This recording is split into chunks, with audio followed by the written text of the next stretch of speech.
It's showtime. I'm live. Very slightly late by a minute because at the very last second, I remembered it was Formal Friday.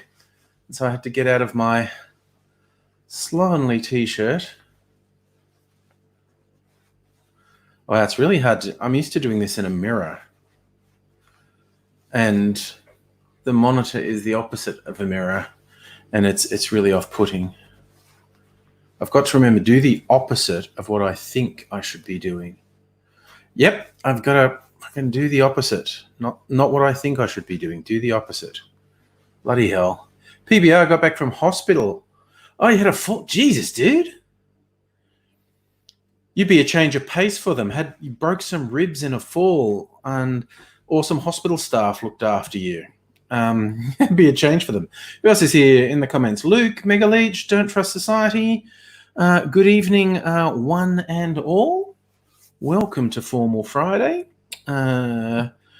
Seen in the weekend. How good is a weekend? Yeah, I think that's about balanced.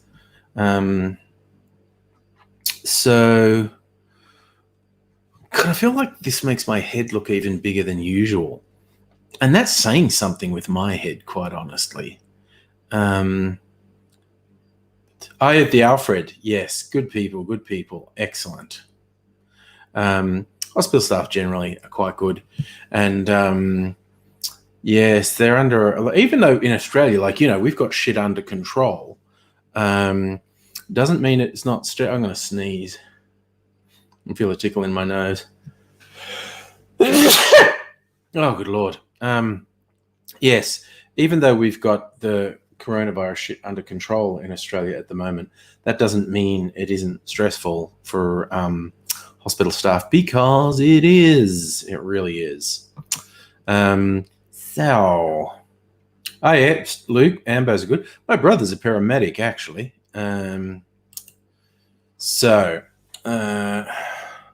It's Friday, so I'm going. I don't know about anyone else, but I'm going right fucking off tonight. Gonna make me a few drinks. That's the curliest COVID cough you've heard. That's a sneeze. Not like my ex-father-in-law, my kid's grandfather, sneezes like a shotgun firing. Like when they were little babies, it used to scare the shit out of them. Just like the most explosive sneezer I've ever known. Looking at, potential cocktail of the day. The High Society. What's it? Scotch Creme de Menthe and Fernet Branca. That's one thing I don't have, because I'm not that into mint. I don't have any Creme de Menthe. But a minty herbal Scotch cocktail actually sounds kind of good. But I don't have anything minty in my collection in all those 60 bottles we counted last night. They go, yeah. Sometimes you can't suppress it because it hurts. So when I see people who really suppress sneezes, I worry they're going to blow their brains out. And it's almost always women, because they get told they're not allowed to make noise when they're little girls, and they just do this. I think, oh my God, your brains are going to explode. You're holding in too much pressure. Chopper, what night don't I go off? Some nights are more and less than others, my friend. Good evening to you, Lee. Oh yeah, look, no, that story is terrible about the crash that killed the 4 coppers and the absolute fucking unit who had been pulled over by them, who's clearly off his dial. He's going to spend a long time in prison, and I bet he doesn't come out alive, quite honestly. That's how that shit usually works. And yeah, now rumors are circulating about the truck driver who actually collided with the police car. Yeah, it's a fucking ugly incident all round. Apparently, it's the first cloned dog's birthday.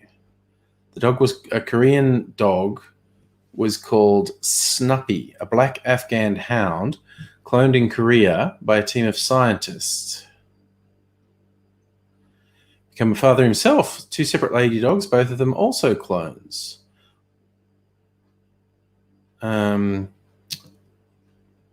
So they're recommending a cocktail they call Hair of the Dog.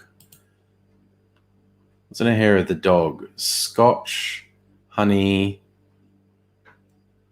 cream, and milk. God, that sounds fucking weird. Scotch and milk. I don't think I'll be doing that.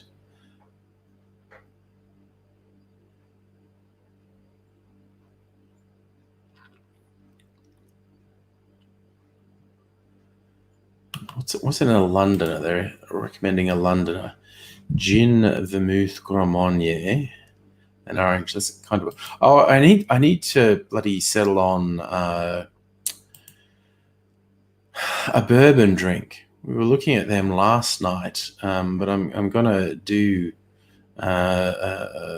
cocktails by ingredient. Tell me, Bourbon. Where's the Bourbon? Bourbon whiskey. Tell me recipes with Bourbon whiskey. Hey, Petty Wallaby, it's Formal Friday. So I'm dressed up.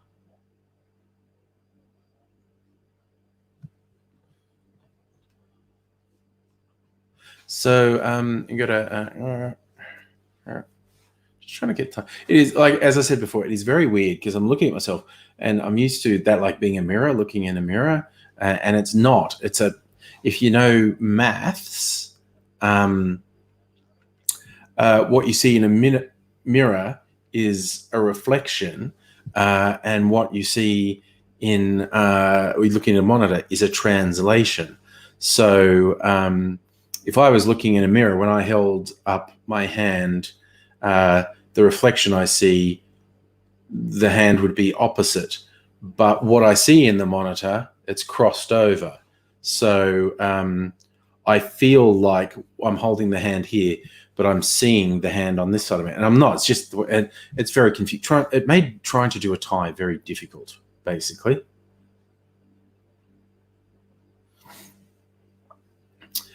Yes. Can you reverse the screen? Actually, that's an interesting point, Luke. You probably can. But then from the perspective of watching it, anything written would be reversed. So swings and roundabouts. That's what we're saying. But yeah, it's hardly the biggest difficulty in the world.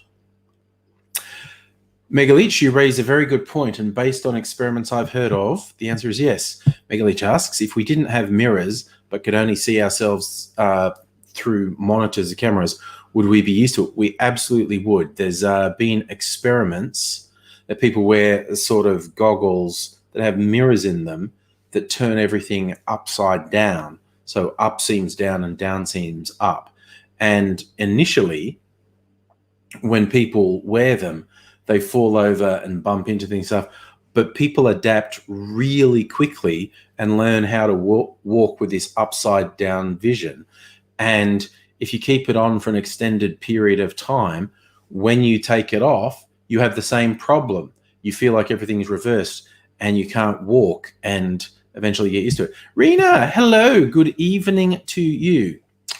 Oh, what's the time? 8:10.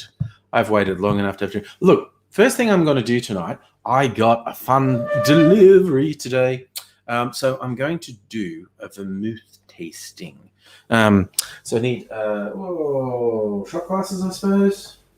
Shot glasses, that'll do. Or 3 shot glasses, because I've got 3 vermouth. Where's another one?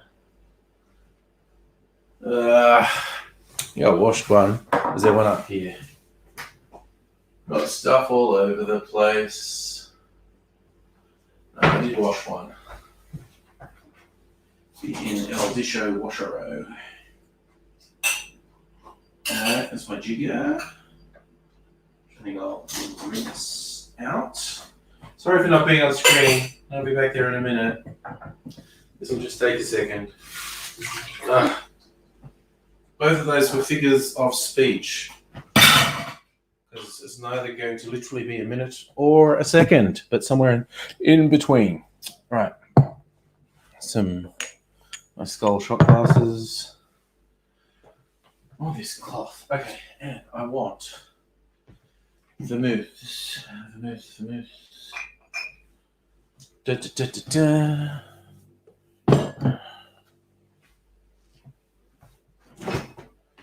And this vermouth. So I got 3 quite different vermouths. One that just arrived via delivery today. Nice. Rena's doing tequila shots. Excellent. Excellent. Good to hear. So I got this one just today, an Australian vermouth. In the mood to support Australian makers, called Regal Rogue. Had neat packaging. It was just a paper bag that had the same label printed on it. It's quite neat. They call this Lively White. This is quite a sweet vermouth. How do they describe it? Leading the charge in the vermouth renaissance, Regal Rogue is a new world discovery that celebrates the spirited adventure in us all. With a flirtatious liaison of native Australian aromatics, marrying a lively citrus and subtle floral character with Semillon grape, Regal Rogue brings bountiful merriment to all manner of soirees. The ideal aperitif or shared pitcher, a lavish serve poured over ice, chaperoned by tonic and garnished with grapefruit and a sprig of rosemary. I think this would probably be quite good on ice with tonic.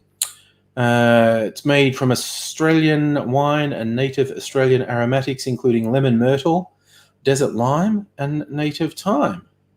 Pretty cool. They are from Potts Point in New South Wales. Yes, PBR lockdown liqueurs. So, I need to do a quick search. Can the vermouth go bad? That's what I want to know. Because I suspect the answer is oui. Kept at room temperature, a sealed bottle of vermouth will keep for a year. Oh, okay. Sealed. Open bottles of vermouth will open for 6 months or so in the fridge.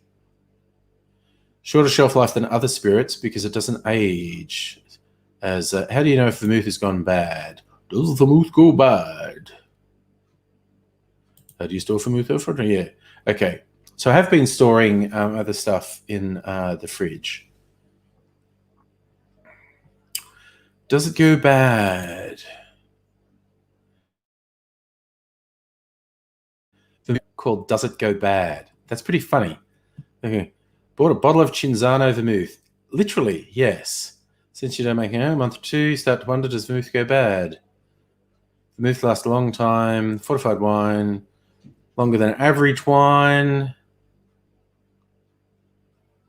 How to store vermouth. After opening the bottle, keep it sealed tightly. I did that. Oh, yeah, I'm supposed to keep it in the fridge. The quality decreases. Okay. Right. So, yeah, I thought basically most people say after opening, particularly if you don't refrigerate it, vermouths go a bit dodgy. Luke, when am I going to do next recorded video on this channel that isn't cocktail or live stream? Don't know. Doing the live streams takes up a lot of time and effort. Maybe this weekend. So, oh man, that is actually a really nice smell. Ahoy, Kevin Logan. How are you doing? I'm doing a vermouth tasting. This is an Australian vermouth. I'm not going to do a full. No, it's pretty low alcohol. Vermouth's pretty low alcohol anyway. Around 17% usually.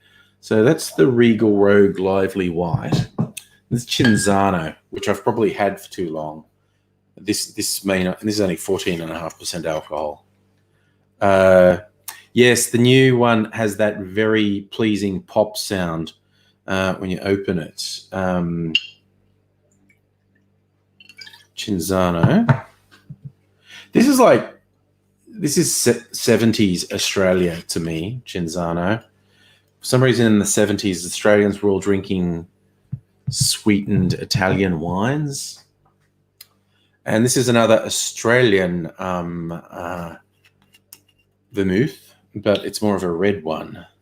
It's a classic. So he's got a slight sort of rose tint there. Kevin, you are technically alive. That is good. Me and the family, very well, thank you. Coping quite well. Mrs. Angry and I are both working from home, and the offspring are doing their schooling and universitying at home. So we're all here. So I'm not exactly lonely. This is the one I just got today, and I'm pretty happy with it. I had a sip of it earlier. This is going to be a bit more.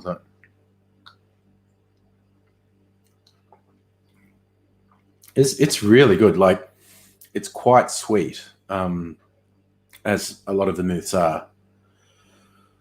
I'm going to make something with a cocktail with this later, but this is quite nice. I could just drink this. Good to see Australians making some quality booze. And you remember your parents having Cinzano, yeah. And things like Cinzano and Marsala and Tia Maria. Now this is the Cinzano. It's not that bad. For some reason, it got into my head that this was going to taste terrible. It's nowhere near as good as this.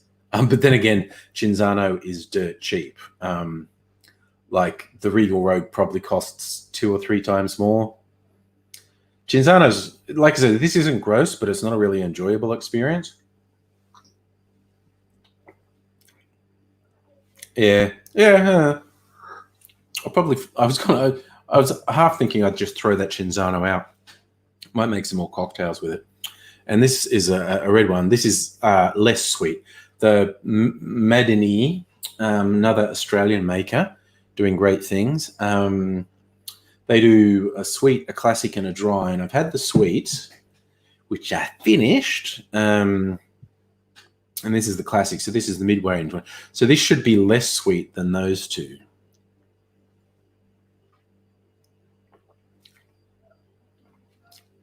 Yes. Yes, also good.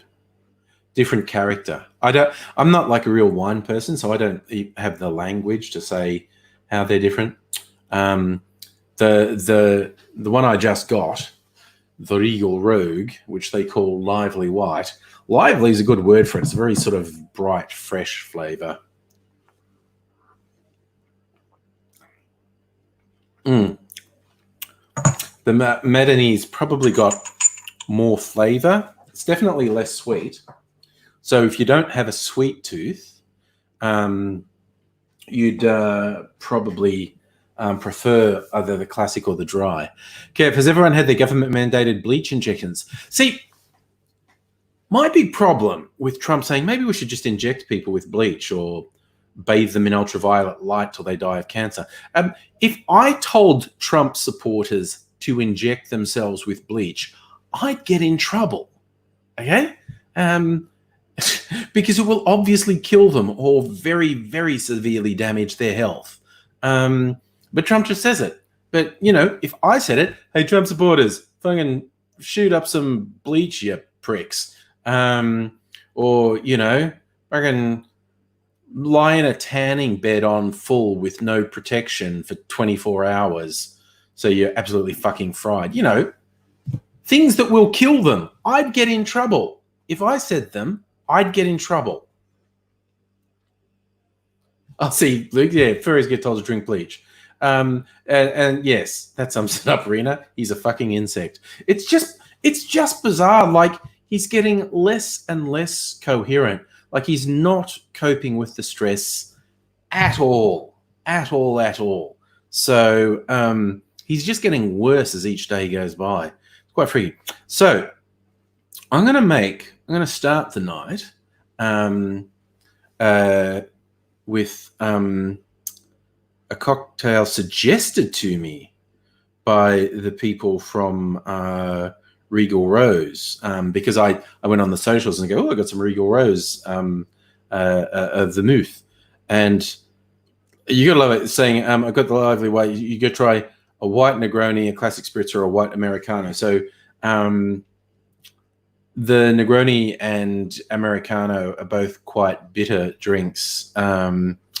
And they've suggested don't use Campari, that's too much. And I don't like Campari anyway. I've got a different bitter over there, aperitif, that I'm going to do. Seriously, how problematic is the name White Negroni? You've got to be really careful how you say that. There's this massive temptation to call it an M&M, a Marshall Mathers. What's it? I don't usually make Negronis because they're made with Campari, and I do not like Campari. Which page is Negroni on in my Bible? Yes, I'm being sacrilegious as well, calling this book of cocktails my Bible, because it is Negroni 3547. 47. That is also not a Negroni. You're just mentioning Negronis. 101. Is this? No. 117. Okay, there's finally. So it's just 1 ounce gin, 1 ounce vermouth, 1 ounce Campari. So I've got the gin, that vermouth, and the bitter cherry aperitif. 111. That's so easy. I just have to get my mixing jar. The real Slim Shady, please stand up. Please. Lee, you reckon Trump in DC is doing a Hitler in Berlin? It's going to get more and more paranoid and maybe do what a lot of other people wanted to do. All right. So I am now going to make what, again, as I say, is the unfortunately named, because it just sounds dodgy AF, a white Negroni. Right, I'm going to chill a glass and get some stuff ready. Oh, Nick and Nora, that would be a classy glass to have a white Negroni in. That there. Now, need a couple blocks of ice for my mixing glass. Where's my mixing glass? Where did I put it? Where did I put it? At the back somewhere, I think. Yep, I did. At the back. All right. Mixing glass at the back. Put a couple big chunks of ice in here. Luke, is Australia on the way out of this? Well, you've been out of coronavirus. Dude, we are not out of it till there's a vaccine. And need to get ourselves in the headspace of the vaccine not coming for 12 or 18 months. But look, an enormous amount of resources are being expended on it. Let's make stuff. Merry formal Friday to you, my friend. Right, so I've got the ice in there. Oh, I'm going to need my mixing spoon. My mix and fixins. What do we want from here? We want the gin. And the red aperitif. So this drink will probably be a nice light red, or maybe even a deep red colour. I don't know. My mixing spoon's over here too. I should have got that when I was over here. Beautiful. Right. So.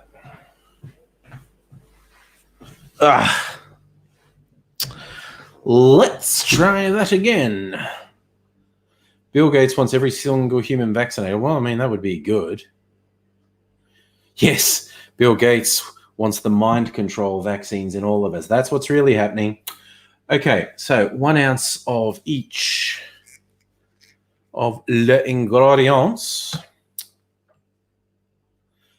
I feel more comfortable calling it a pale Negroni than a white Negroni, because white Negroni just sounds dodgy AF. Right. The white. Regal Rogue. The red. 30 mils of the red. And that goes. It's going to be a very nice red color, this drink. It's pretty simple. There's no fuss. It's just these 3 ingredients. 1, 1, 1. And give it a little stir.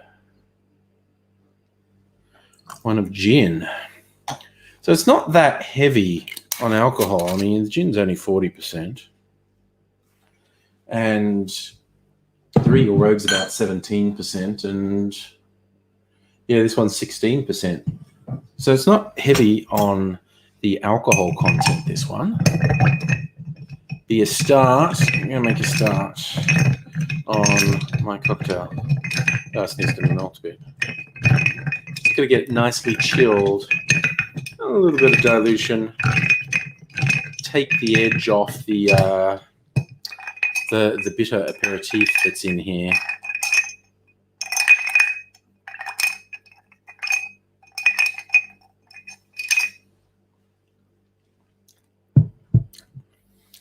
That's tasting interesting.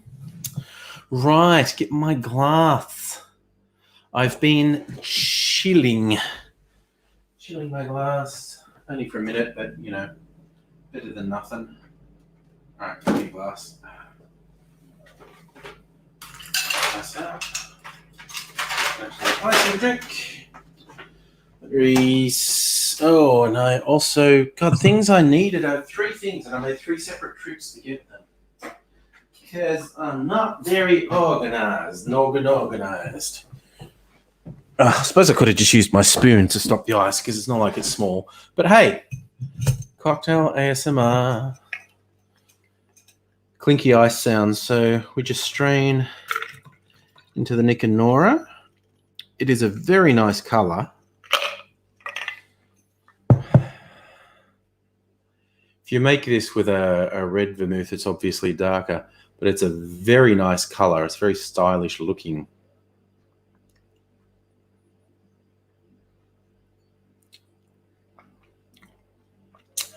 That's pretty good. Rena, did I say? Yeah. There's my YouTube channel, Angry Cocktails. It is a very nice color. Yeah, I'm gonna do the nerd thing. Do a picture for the socials. Let me do this. Yeah.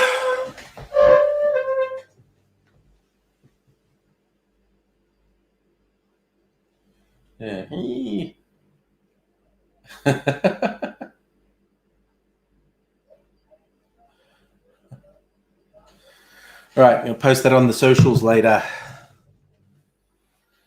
Ooh. Now I'm just going to settle down and enjoy the drink. Thank you, Rena. There's already half a dozen, 5 or 6 videos on the Angry Cocktails channel. Slowly but surely, we're getting there. We're talking about, yes, what's happening in North Korea. Who knows? Is Kim Jong-un sick? Is coronavirus out of control in North Korea? They won't tell us a damn thing, obviously. Be very hard to get the truth out of North Korea. There's a whole bunch of countries that it's very difficult to trust them. Some that we just fucking know are lying.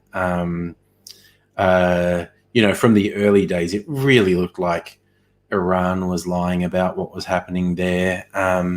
The bloody fascist in charge in Brazil is lying through his fucking teeth. There's a few weird former Soviet bloc places that are pretending it doesn't exist as it rips through their population. There are rumors that it's really out of control in Russia, but we're not getting accurate official information about what's happening in Russia. And it's a strange old world. Hello, Emma. How are you? Right. So I want to find a slightly unusual, or possibly very unusual, bourbon drink. Apples to oranges. That sounds interesting. A Boilermaker, a bourbon blush. Or I might make a boulevardier, which is not that outrageous. An apples to oranges is Calvados, bourbon, vermouth, ooh, what's Combier? So he's 3 dashes of Combier elixir. What in God's name is that? Well, let's ask our friends at Google. What is Combier elixir? Discontinued for decades, Jean-Baptiste Combier's acclaimed 19th century elixir makes a welcome return after it was seen. Okay, so what do we say about Combier's elixir? Because I've never heard of it. Ooh, okay. It's a herbal liqueur. Okay. Aloe, nutmeg, myrrh, cardamom, cinnamon, and saffron. I'll just use a different herbal one. I actually like the sound of this one. Apples to oranges, because you got apple brandy, bourbon, vermouth,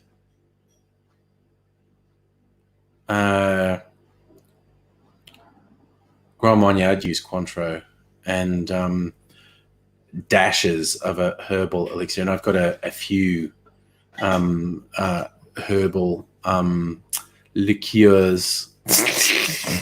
There's a strange hooded being sneaking around to get something out of the fridge. That's the way it is sometimes.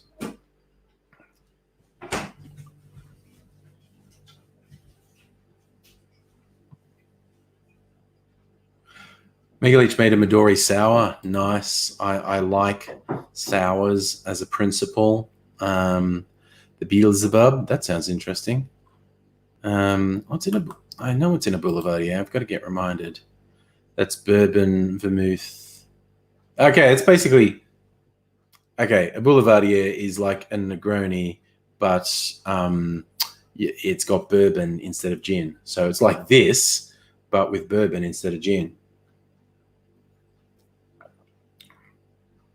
So I don't think I'll make that. A caramel Manhattan.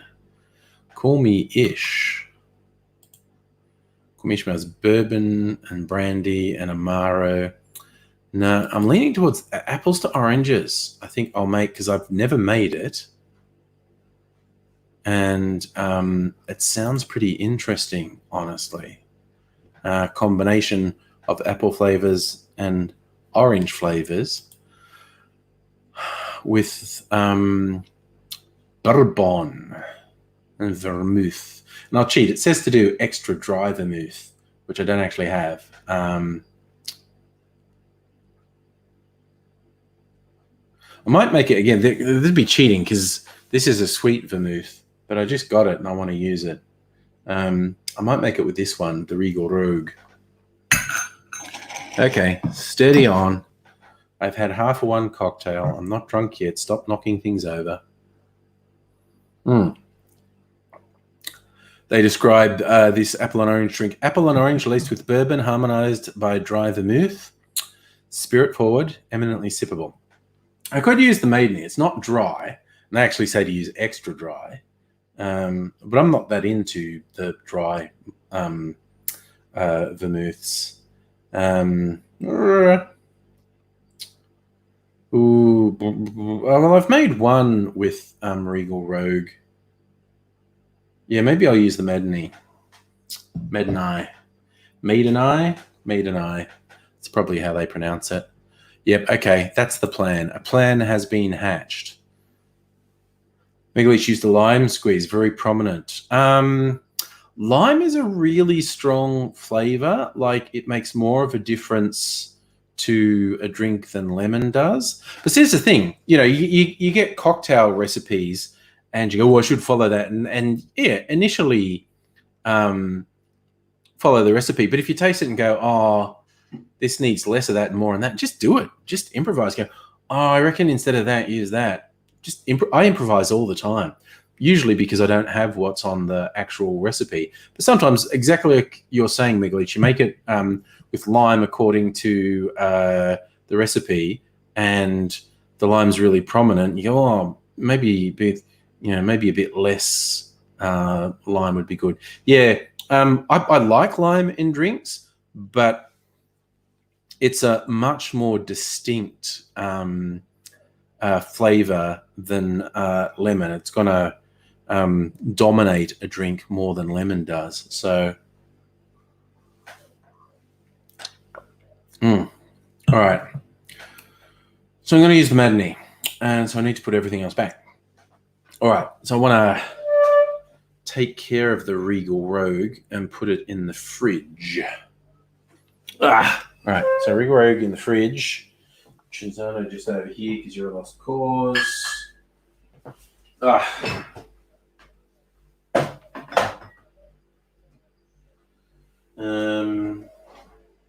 Yeah, so I want my special bourbons. Are they back up here? Yeah. Special bourbons and standard bourbon. Giant bottle of Jim Beam, courtesy of the good people at Costco. Well, courtesy of my credit card. They didn't give it to me. Put that there. Put that there. Now, I've got to decide what sort of... is AZ expected tonight? I do not think we will be getting AZ tonight. Not least because the boss of the house had been away for a little while, is back, and, they went a special time together, maybe. I didn't want to ask any questions. In fact, I didn't. I just got given an enormous amount of detail by AZ that I not only didn't ask for, I demanded he stopped giving me. He didn't. Oh, yes, Rebel. Formal Friday. Because normally, because I'm an office worker, you're working in an office, Friday's often casual Friday. But working from home, every day is casual day. So along with some other people, decided Friday was Formal Friday. Just for something different, just have a bit of fun. All right. So things I need to do to prepare. Put a couple glasses in the freezer to chill them. I'm going to use coupe glasses for this. Just out of interest, what do they say to use in here? They say Nick and Nora, but I've only got 2 Nick and Nora glasses, and I need 3. I have 3 coupe glasses, so that's what's going to happen. Coupe. I just have to find all my coupe glasses, really. Oh yeah, there's another one. Stick my arse out at the camera. Put these in the freezer. Actually, I'm going to rejig things in this freezer a little bit. Your box of ice. They're going to fit? Yes, perfect. And 4th trip to the dishwasher because there's a coupe glass in there because I used it last night. Good Lord. I could have done that in 1 trip and I've done it in 4 trips. There's definitely nothing else I'm going to use in there. All right. So 3 coupe glasses chilling. Now, if I'm going to do that, you know what it's about time to do. It's Formal Friday. Fun Friday. Who wants to join in? Who's got their webcams ready? Annette, you don't have to dress up. It's only if you're up to it. So, invite time. Who wants to join the stream? We'll paste the link in there. ISE, but PBR, we might be the wiser because I'm throwing open the invitation to anyone who wants to join the stream now. All you have to do is click on that link. You've got a webcam or a phone or whatever, and you can join in. Because it's Friday, so why shouldn't we have a bit of a fun time? So I also need to get my Applejack and Cointreau. Okay, Lee's coming in number one with a bullet. Lee, how are you? Oh, no audio. Don't know what you're doing. He's smiling. That's nice. So I've got to get my Applejack and asking for suggestions from the audience. I have 2 orange liqueurs. I have Cointreau, which is a fairly well-known orange liqueur, and I have an Italian blood orange liqueur, which is a slightly different flavor to regular oranges. They're both very good. Suppose if I use the blood orange, then I could call it bloody orange to apple. Apples to bloody oranges cocktail. Makes it sound, and also using an Aussie vermouth. So that would work. Megaleech, hello. Megaleech with his Midori sour. How you going, Daniel? Yeah, I'm good, thanks. Good. Okay, Beatles fan thinks I should be. Okay, got to use blood orange because then I can call it the bloody cocktail, which makes it very Aussie. So, all right. So I got Medini. I've got, these are the special bourbons I'm using from the little Christmas gift pack. Oh, yeah. Where'd Lee go? I don't know. He's having technical problems. And no sound.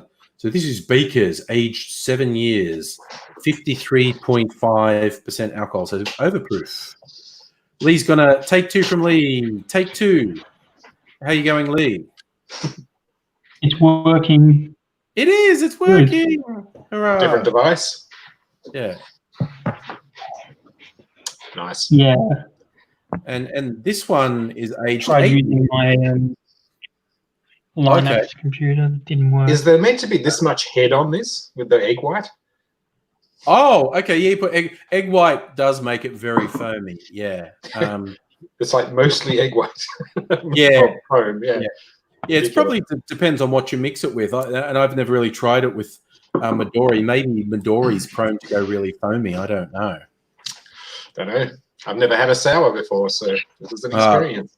One of my favorite ones. So I've got an aged 7 years overproof bourbon, an aged 8 years standard proof bourbon, and aged a week or 2 Jim Beam. How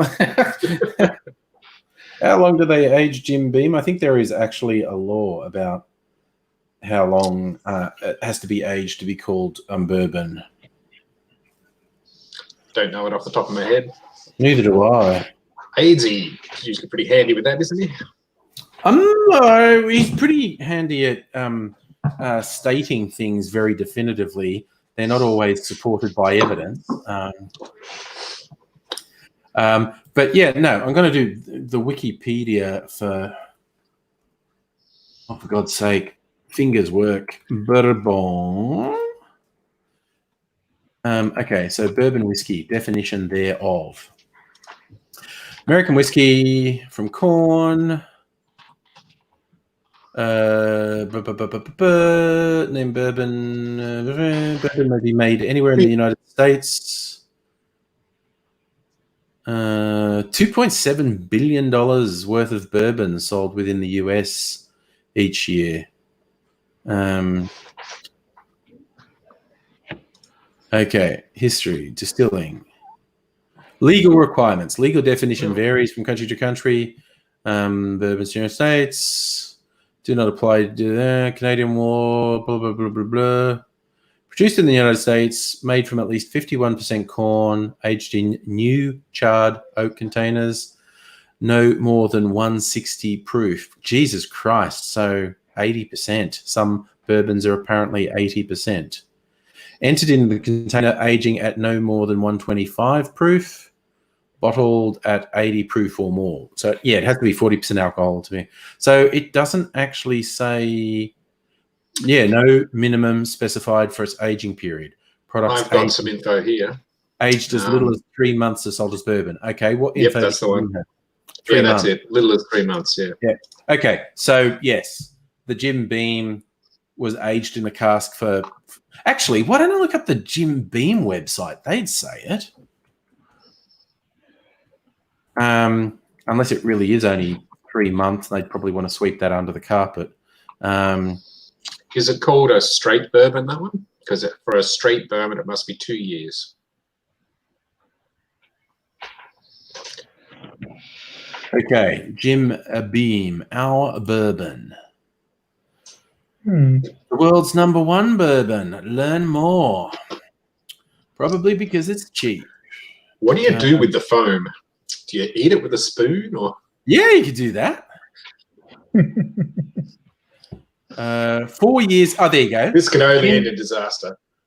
Jim Beam aged their bourbon for the standard bourbon for 4 years.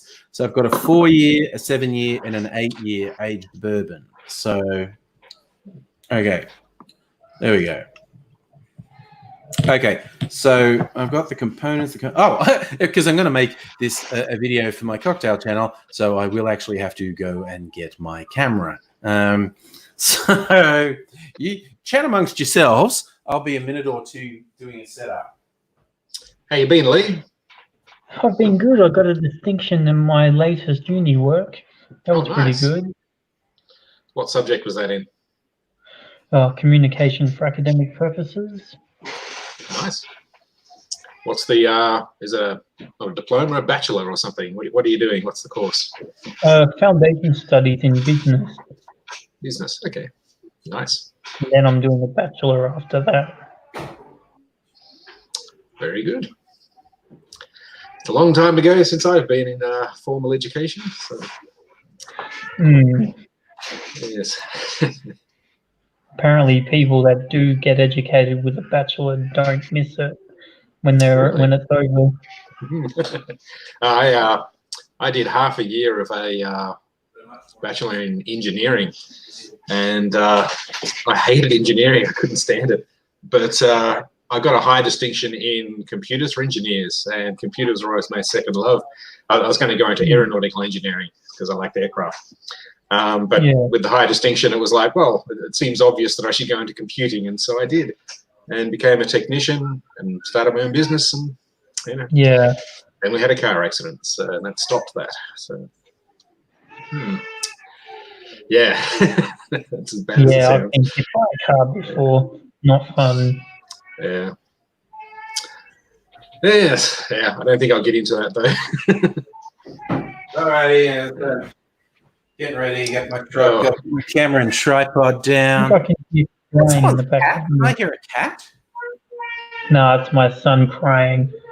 Oh, Jesus. That makes me sound like a shithead. Shut your cat up. It's like, no, it's not my cat. I was like, oh my God. Is someone putting tins down a garbage disposal? No, it's my wife singing. Oh my God. Oh, socially awkward. Oh God. Okay. So, got to... No, Yoko Ono singing, Yoko, stop singing. No one's going to sing worse than me.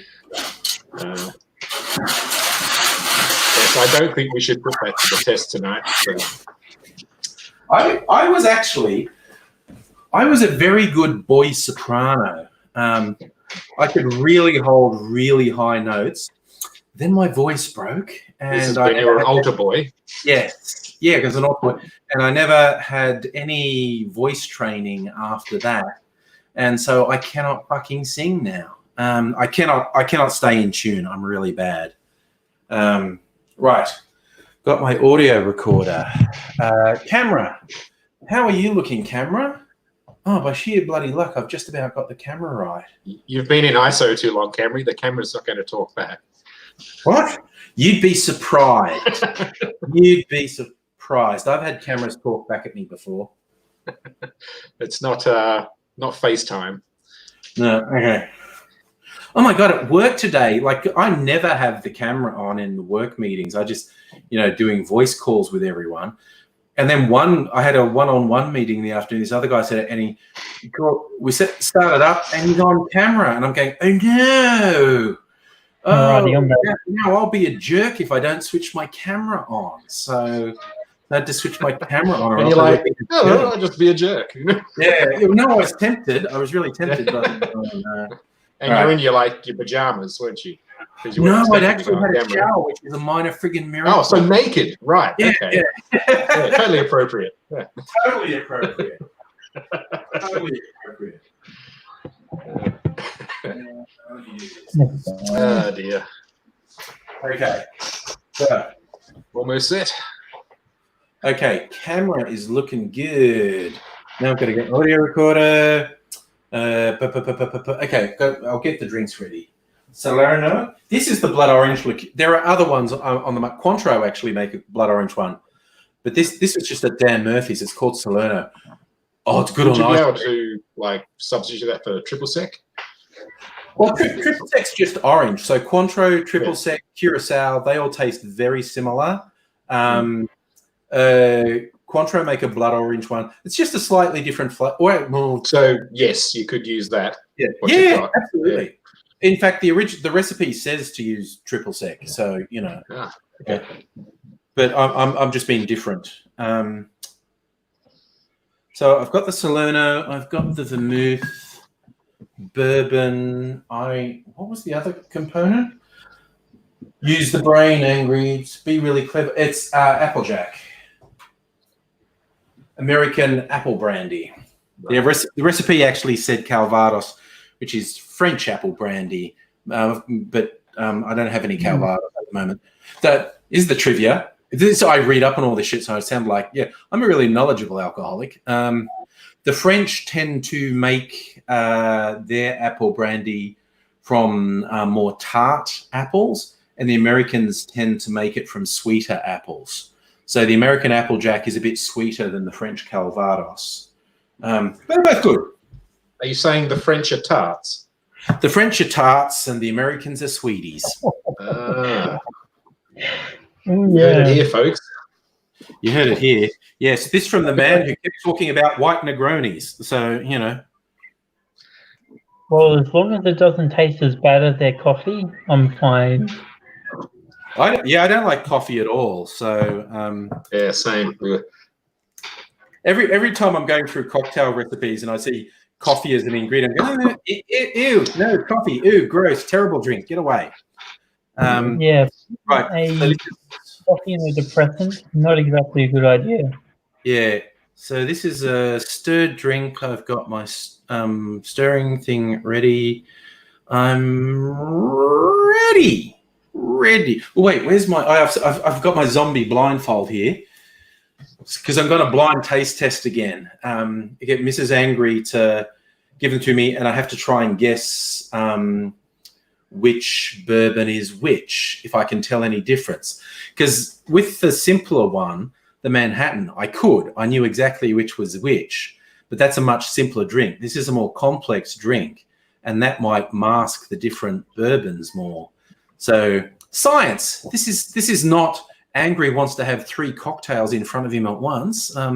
This is in the name of science. If only had an extra arm, then you could hold them all. Yeah, exactly. Triple fist it. Yeah, no, if only I had one more hand, I could. I'm definitely going to pose. Double fisting is my thing at the moment. I think I've done it in almost every video.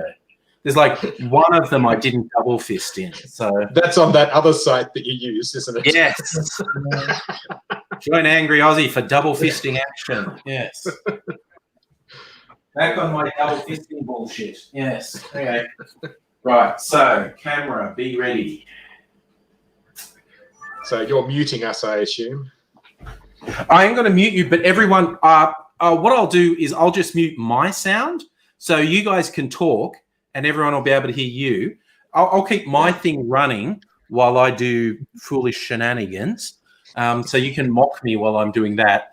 And then I'll watch it back on YouTube tomorrow and hire a hitman to get you both. As long as it's not Mick Gatto, I'm happy.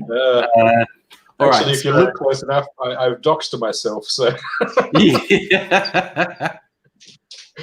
Volume. Where's volume? All right. So, okay, I'll put you guys talk. I've got volume down to 0. So you'll get to see me acting silly and doing double takes and whatnot, and eventually double fisting. So, got to get my audio recorder happening. Zoom. The faithful Zoom. I've had this for, I don't know, 10 years, 12 years. Still That's got kicking the on. sock thing that you put on it, right? The furry sock. Yeah, dead cat. Yeah. Yeah. Big hairy thing to stop wind. Yeah. But I don't need it because I'm indoors. All right, so that's ready. Camera ready. There's a joke there about some big hairy thing to stop wind, but I'm not even gonna. No. Why can I still hear you? Do you want us to like mute ourselves and we'll just pantomime? This is really weird. I just said, put my speakers down to 0, and I only just realized I could still hear you. Yeah. Testing. Yeah, no, it's still there. Testing. Still testing. Yes. Yeah. Still hear us? What can I do? Camera, audio. You close the laptop. No, I don't want to do that. Okay. Now I bet I can't hear you now. Okay. Testing. Yeah. Testing. So, okay. I don't know if people in chat. I can't hear you, but I think people in chat will still hear you. But I really don't know. So yeah, you can just pull faces. So, if he shows his face while we do this, we could actually do a dub over what he's saying. What do you reckon, Lee? Yeah. Do you want to play Mrs. Angry, or should I? All right. You Got it down. right. Right. Now to the camera. Get that out. I was going to do it, but he actually just did one himself. That's my dinner coming back now. Oh, Jesus. Pull talk. I don't think I can beat what he's actually doing. Yeah, turtle soft soup. G'day, cocktail lovers. Welcome back. I'm glad you could be with me again. I am doing another taste test with expensive bourbons versus common everyday bourbon to see if I can tell the difference. Because I'd always been of the mind that it didn't matter if you used cheaper regular ingredients or more expensive ingredients in cocktails, because I thought you couldn't tell the difference. That was a lie, because I was able to tell the difference between the cheaper Jim Beam bourbon and the more expensive Jim Beam small batch and overproof. And I did think the more expensive ones were better. And that was in a Manhattan, which is a classic and quite simple drink. And because of the little gift pack I got, there were 2 more to go. This is a Baker's 7-year aged bourbon, 55% alcohol. So that's an overproof bourbon. And this one, Basil Hayden's Kentucky Straight Bourbon Whiskey, that's aged 8 years. It's just 40% bourbon. And they've got the standard Jim Beam, which according to the website is aged 4 years, also 40%. So I thought maybe if I make a more complex cocktail, then the flavor profile of the bourbons wouldn't be as noticeable. We'll see. Once again, I will be getting Mrs. Angry to help me with a blind taste test after I make them. But first, I have to make them. Now, the cocktail I'm going to make, I'm adapting a recipe I saw that was called Apples to Oranges. It said to use Calvados, which is French apple brandy, which I don't have, but I have American Applejack apple brandy, so I'm using that. And it said to use an orange liqueur like Grand Marnier. I have a few orange liqueurs. I'm going to use a blood orange liqueur called Salerno from Italy, and vermouth and bourbon. And I'm going to use an Australian vermouth, and that gives me the excuse to make it a very Aussie named with the blood orange. I'm calling this an apples to bloody oranges because it's got to have that Aussie vibe in it. So without further ado, I'm going to make the first cocktail. Where the bloody orange apples, yeah. Get a measuring, and I've forgotten what the recipe is. 1 shot Calvados, 1 shot bourbon, 3/4 shot vermouth, 1/2 shot Grand Marnier. Okay, get another burp out of the way.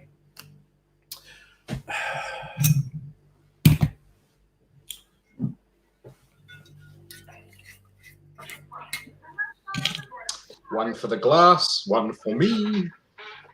No? This is a fairly simple recipe, starting off with 1 shot, 1 ounce, 30 mils of bourbon from the really stylish, enormous bottle from Costco. And that's too You should much. just play it off as a normal size bottle. Put it up to his head. A little bit Put it more. up to his head because his head's quite big. Yep, that's about right. And Okay. it'll just look like a normal size bottle, right? Okay, this is a mixed drink. So I've got my mixing glass with a couple of blocks of ice in here, and I'll chuck the bourbon in, and along with the rest of the ingredients. Oh yeah, a bit of water to wash down that bourbon. Yo mama. Whoo. Okay.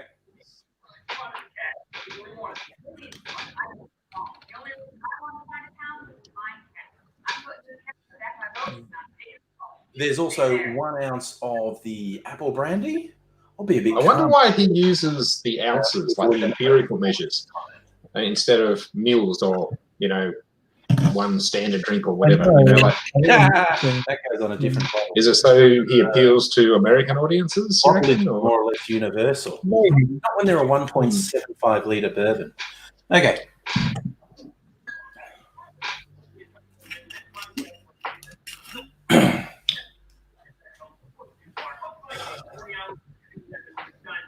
Now we add 3/4 of an ounce of vermouth. To your taste, the recipe said extra dry, which actually isn't to my taste. This is a medium, they call it the classic. I've discovered this make of vermouth recently. It's an Australian vermouth. Mate and I, they make a few. I've seen they do sweet, classic, and dry. I had the sweet. I finished the sweet. So I'm trying the classic for something different. So I'll be 3/4 of an ounce of the vermouth.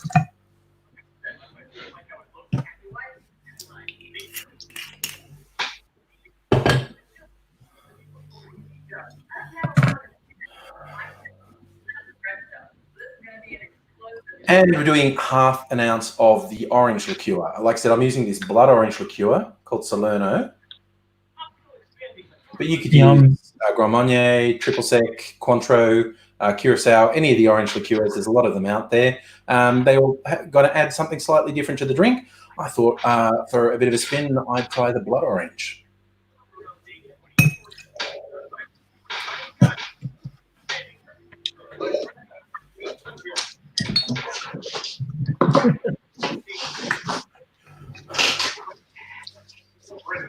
And that's all there is. No juices, nothing else, no syrups added. So we just get that stir, get it nice and chilled, a little bit of dilution happening.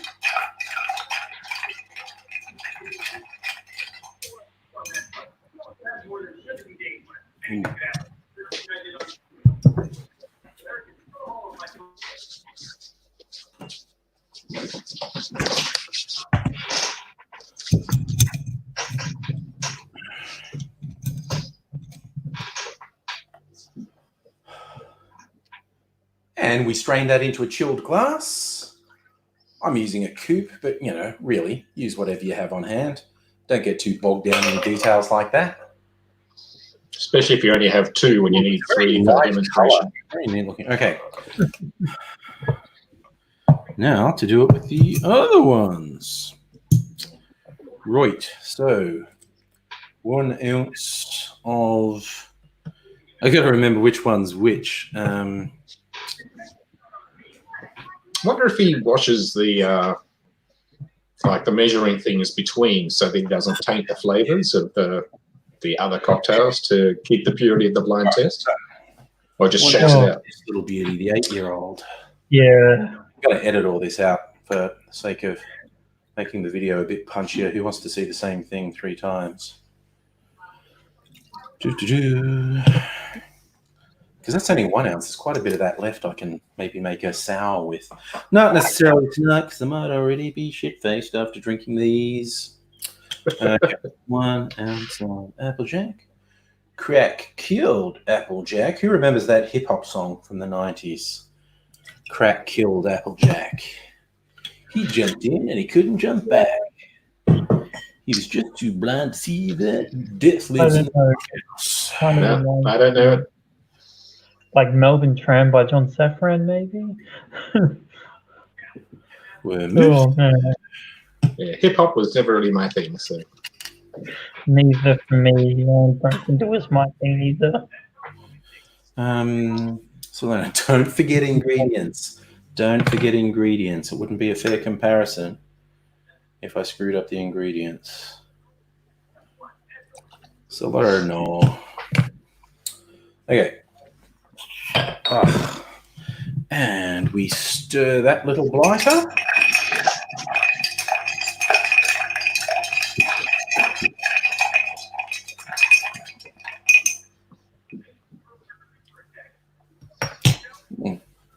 Okay, now the chilled glass.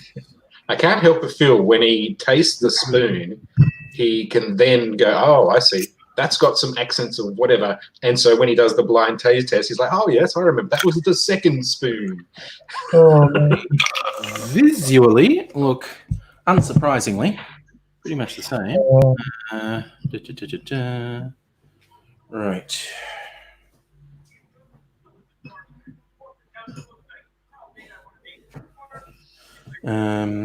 So, where did I put the bottle? That's this one.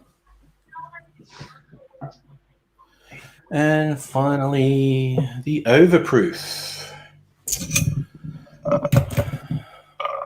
For people who want to get... Kirsten, how is the foam? Foamy. I'm sure a whiskey aficionado would rebuke me for that and say, no, it's not about the getting drunk. It's about the intensity of the I wasn't flavour. about to waste it. So It's about getting monster pissed fast. Right. Oh, Bourbon. maybe not the sunscreen song, and my poker is put in the washing machine. Overboard. you're a little They're muffled. very nice amp color. They kind of look like beer. It's a very beer color. Just You're not on your that- phone, right? What's Lee? going? Yeah. Okay. Is your microphone sitting like down against the bench? Yeah.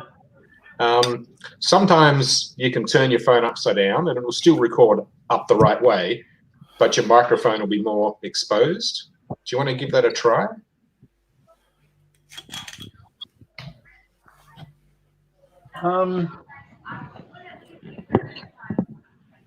That's not what I meant. No.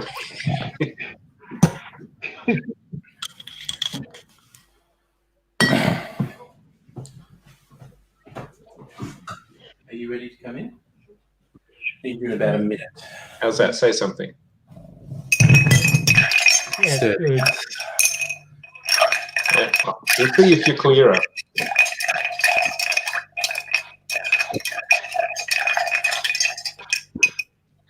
Here goes the taste test to ruin the surprise.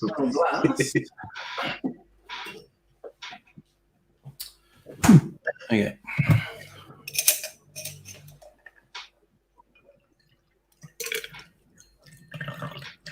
Strain that little beauty.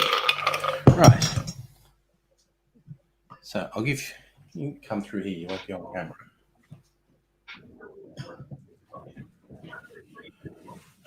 Quick explanation. That's the standard bourbon. That's an 8-year-old. This is a 7-year-old.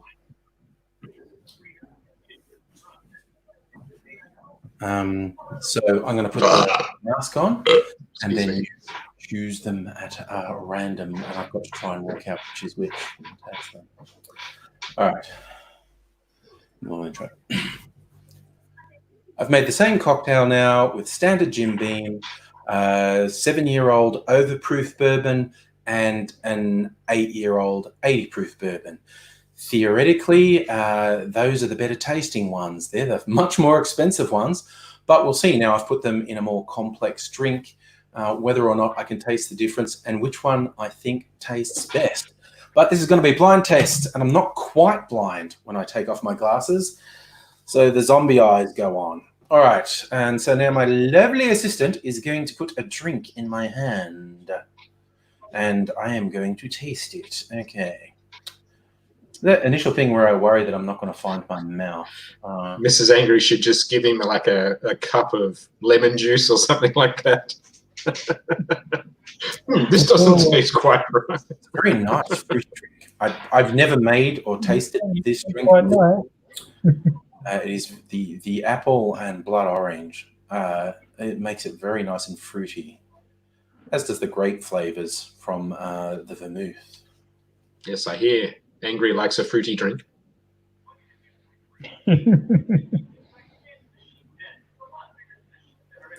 Okay. No, I didn't know. And now I want to try the third one. And then You should have put the zombie eyes upside down. Might really confuse the audience. Yeah, that would be pretty awesome.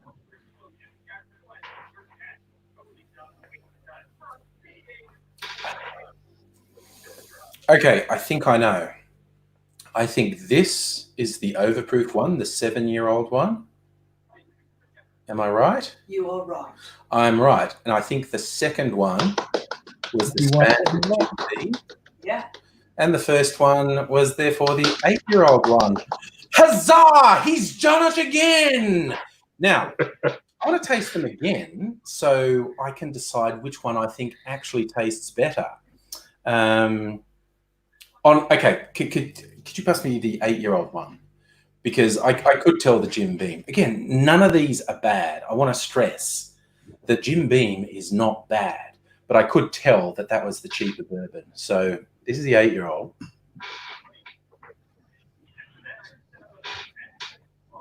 It is definitely smoother. What if it's using the white label or the black label one? Like the Australian or the American? Oh my God. You can tell the extra alcohol from the overproof.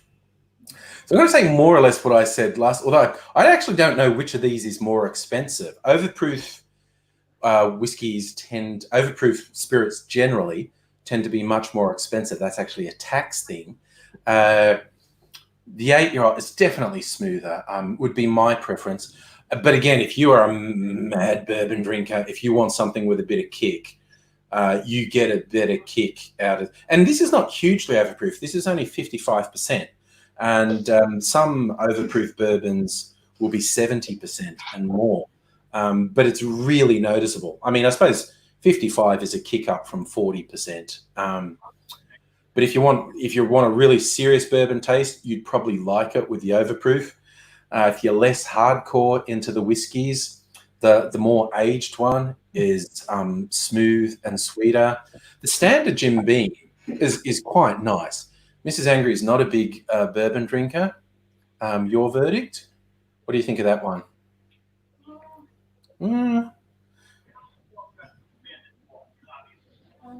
Mrs. Angry is comparing the 8-year-old and the standard Jim Beam. Oh, just the same. Yeah. And that's the thing. If you're not a whiskey drinker, they're just going to taste the same. And again, someone who's far more heavily into whiskey than me would have a lot more to say about this. But as a bit of a, I'm not at all an expert. Can definitely tell the difference. He's on a different camera for the thing, so that won't have ruined his recording. So you can really tell the difference with overproof ones. So it's going to come down to your taste, really. Bit of a winning experiment, in my opinion. But again, it puts the lie to me saying what I always said: why get a more expensive ingredient? It all tastes the same when you mix it. It really doesn't. I've confirmed it with science. Can you pass me the standard Jim Beam one again? Because I haven't tasted that for a little while. And got to pose for a double fisting thumbnail because that's my thing. He should get Mrs. Angry behind him with one of her arms reaching through, holding the third drink. Yeah, this is like complex. It have the 3 drinks going on. Triple fisting. There's a thumbnail for you. But the others are definitely better. Shiva. Yes, I need to become a whiskey. The one with many arms, isn't it? Shiva. Look, I hope you enjoyed that comparison. It's been interesting No, to actually conduct I don't know. experiment. Don't know Hindu. I've always said, more expensive ingredients aren't better. They kind of are. Like the bourbon I used not the bourbon, the vermouth I used in If they this. cost twice as much, are they 3 twice as times good? more than what you have to pay to get a bottle of vermouth. There are some very cheap vermouths on the market. It's worth it. It's just so much better. And also, I'm supporting an Australian distributor with Maiden Eye. I'm not exactly sure how they pronounce that. It is a nice beverage. These are all overall nice beverages. And I guess I know what I'm doing for the rest of the night. I hope you're looking after yourself soon. Hope to see you again soon. Subscribe if you're not already subscribed. Ring the bell for notifications. Let me know what your preferred bourbons or whiskeys generally are. If you've tried a similar experiment, or go out and try it and tell me about it. And do the old thumbs up. Tell your friends that they should come and subscribe too. How desperate can I sound? I could probably do that. I'll leave it there. Hope to see you again soon. Bye for now. Thank you. And thank you, people. Yeah. There you go. I promised to get you to help me one that's not bourbon at some point. So, Yes, good. but that was just my experiment. All right. Is he going to unmute us? Or are they going to just keep us muted, do you reckon? That means what are you doing? Are you after some bourbon? He's going to feed the cat.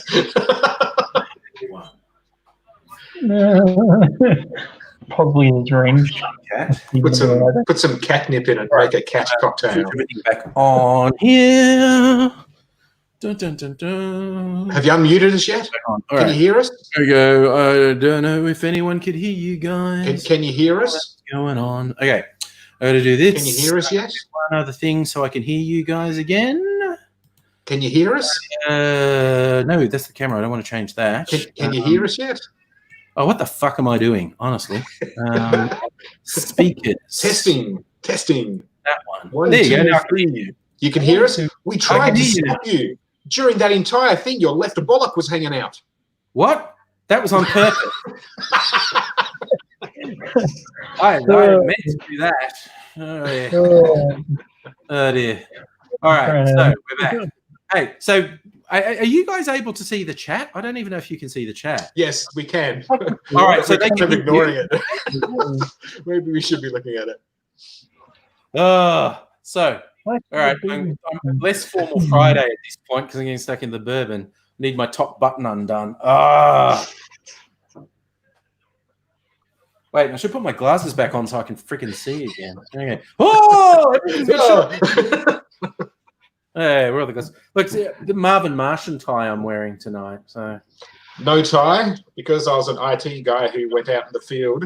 We learned Oh, to yeah. not wear ties around the paper mill equipment. no, that is a good No, plan. no spinning equipment and ties, thank you. So Annette says bourbon used to make her very feisty. That's your excuse, is it, Annette? Hey.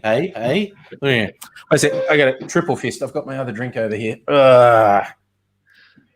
Okay. Yeah, well, that is an actual mild surprise to me that I could tell them all apart, and I got them right, and B, that the more expensive bourbons are definitely better. So how much influence does the once you stir and then you taste the spoon after you've done each cocktail influence your decision about which cocktail is which? I thought that might have been cheating, but I couldn't really. That didn't help me. It's not like it's not like I remember that from when I tasted it.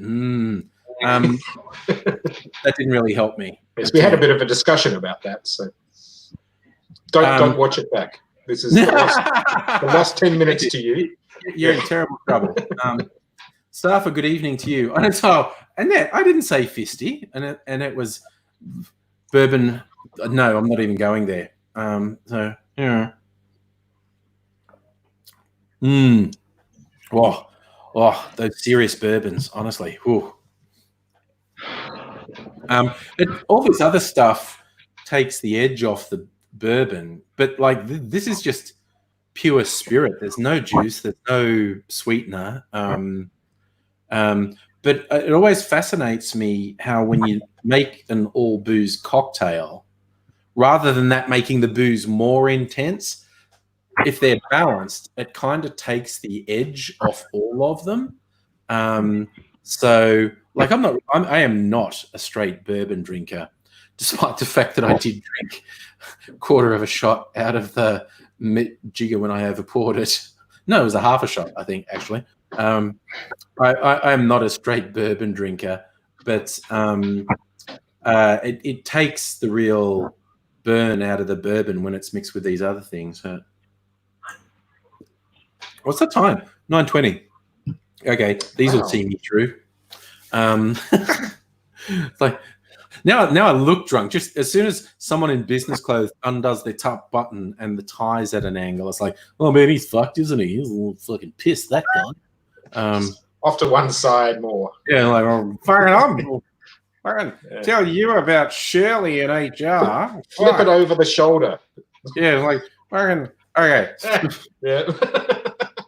Fucking Shirley in HR is saying that I can't have bikini babes on the screensaver. Oh, Lee vanished. That was so weird because the way it automatically expands when someone goes out, it's like we pushed him out. That was really weird.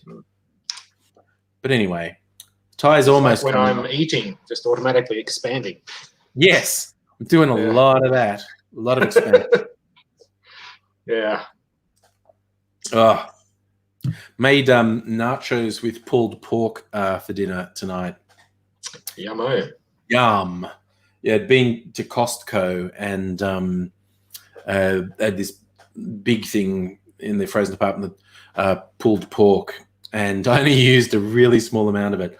So I've got to come up with some more meals that have pulled pork in them now. And I have some ideas. So just make like a burger style thing, but with pulled pork. Wait a sec. Lee's coming back. Lee, you disappeared. Now you're back. Yeah, something about Android phones is just... Yeah. Although I do love Android phones. Yeah. Yeah. So my culinary genius, I'm thinking of making something. I'm gonna like pan fry some veggies, just simple stuff like capsicum, onion, mushroom, and then mix them with some pulled pork. Put that in a baking dish and top it with mashed potato and bake that. So it's like a really mutant shepherd's pie. You could make foddles. Ooh, foddles. What are foddles? Foddles. They're like a Dutch savory pancakes. Make up some pancake mix. You put your meat and corn and capsicum or whatever in there. And like chorizo or whatever, and just makes a savory pancake. And you make them thicker, and they're quite good. That sounds good. I like that. Just don't make plastic gargle blaster. You'll be all right. And I love PBR's description. Angry looks like after the 7th race at Flemington on the first Tuesday in November. That's spot on. That is right. Not anymore. You'd have to be like absent, like no one. Just stealth side. There we go. And Strictly Sega's pulled pork pasta bake. Yeah. Well, I was going to do pasta bake, and young Mr. Angry said, "How about mashed potato on the top?" And I was like, "Yeah, pulled pork shepherd's pie with veggies. Why not?" Sounds good. Oh yeah, pulled pork burritos. I thought I saw that. That's the other thing I was thinking of doing. There's probably not enough of the pulled pork to do this bake and burritos with just pulled pork, but I might, if I make beef mince with some spices and then mix pulled pork in with that for the double banger, I might do that on the weekend. Will we get a Melbourne Cup this year? Unless something goes horribly wrong, the races will happen. I think the odds are against crowds being there. I think the race will almost definitely happen. Like, we'd have to have something really horrible and unexpected happen so we end up like fucking America or something. And but I reckon the races will go on, but I really don't think crowds will be there. And unless between now and November, by some miracle, a vaccine's developed. And the odds are really against that. So I reckon the races will go on, but there won't be any crowd there. Is there a pulled pork limit at Costco, Safa? Don't think I so. don't know. You got this. Look, the packet is here. Tony Roma. I think that's a restaurant in New York or something. Tony Roma's pulled pork. This is America. This is a single packet. Is 1.2 kilograms. So that's a lot. That's a single one is 1.2 kilos. And I don't think they care if you buy multiple packets of it. So, but they had toilet paper for the first time in a month. It was weird to me that it took them this long to get their toilet paper supply back because the supermarkets mostly have had toilet paper for about 2 weeks. So we just had that really weird 4-week period. I think it may be because the toilet paper producers were making the smaller, like 6 or 8 or whatever rolls, and Costco does the 40 bajillion roll packs, and they just weren't doing those. 48 rolls. Yeah, so I think they can make more money, the TP companies, if they sell it in smaller batches, and also you can put it into more hands that way. Yeah. Yep. Sorry, this is the overproof one. I was just going this is so noticeably overproof. It's just like woo. Oh man. But yes, so Costco had everything. Last time I went there, they had everything but toilet paper. And the beef mince was a bit light on, but this time, like, I don't know, last time I was there was 2 weeks ago. This time they had everything, including huge amounts of toilet paper. So after that sort of really weird month where people went on a panic buying spree unnecessarily, everything's pretty much back to normal. Like, did you stop in the cafeteria there? Get their no, I did not. $1.49 hot dog? Yeah. No, I've literally never done that. Are they even open during this thing, like the COVID? Takeaway only. You can get a takeaway from. So the tables are closed, but you can get a takeaway from their cafe. So, Kirsten's also saying, producers are less fond of Costco because they don't have the margin with Costco. Yeah, a pack of 6 at Woolworths is a much higher margin than a packet of 48 at Costco. That's just economics. Yeah, the price per roll would be staggering. Yeah. Like it's when the supermarkets will tell you how much cents for 100 sheets or something like that. 100 sheets. Yeah. No, it's like 17 cents, and the average one in the supermarket's like about 25 cents. The cheaper ones are about 20 cents per 100 sheets. Costco, you get the big one, it's like 17 cents per 100 sheets. And when you're getting that many of them, that's a really significant margin change. So, but yeah, everything seems to be back in equilibrium now. It's kind of funny. Fucking Dan Murphy's better stop with the 2-bottle limit. There's nothing wrong with a 2-bottle limit, quite honestly. If you're doing online orders, do they care about the 2-bottle limit? They only let you order 2 I know because I did an order recently. Okay, so can you order 2 and then order 2 and then order 2? Because you've got to be registered to order. I think you can only do 1 order a day. Is that based on the email address? Sorry? Based on like an account that you have an email address for? You have to set up an account with them to get stuff delivered. Who doesn't have 4 or 5 email addresses? Well, there's also the question of the credit card and the name on it, I think. But but I've got more than 1 credit card as well. So I don't know. But 2-bottle limit, Jesus. You don't need to buy more than 2 bottles at once. Just go back tomorrow if you need more than 2 bottles. But I ordered every day. Yeah, that was like a present. I got for some reason the colors on this and just me looking a bit askew and wild. I'm getting a Harry Potter and just seeing the corners of my vest. It's looking like a Hogwarts robe. I'm getting like a Harry Potter vibe. And the glasses, I'm getting a Yeah. slight Harry Potter vibe. You need to put a scar on there. You know? A scar on my head. Yeah, But yeah, Harry didn't. Well, Harry was in a bit better shape and Yeah. didn't have Just the beard. older, from the cursed child or whatever. Oh yeah, years later, but he's still Yeah. wearing the Hogwarts. That's like Hogwarts color, isn't it? Black Yeah, and it's red. role play. It's what they do. Yeah. After hours.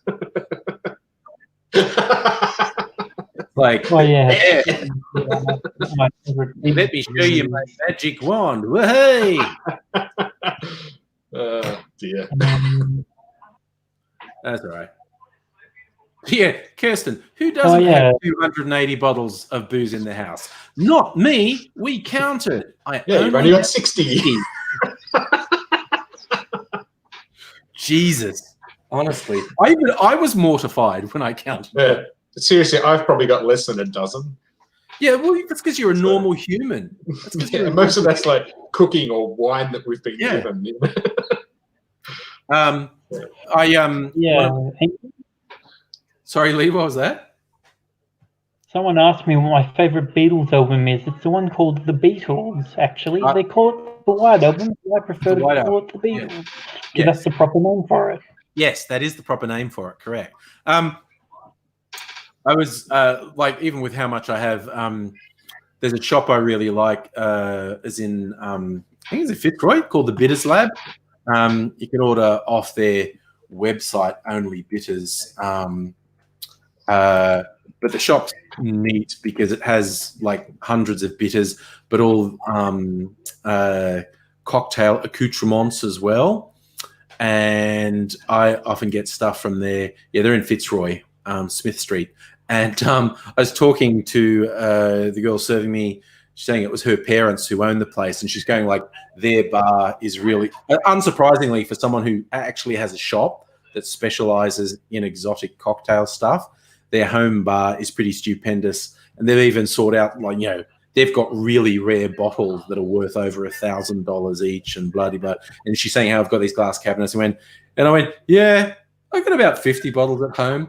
And she just looked at me like someone who doesn't own a bottle shop but actually has, 50 different boozes at home. She looked like, yeah, I don't want to say you've got a problem, but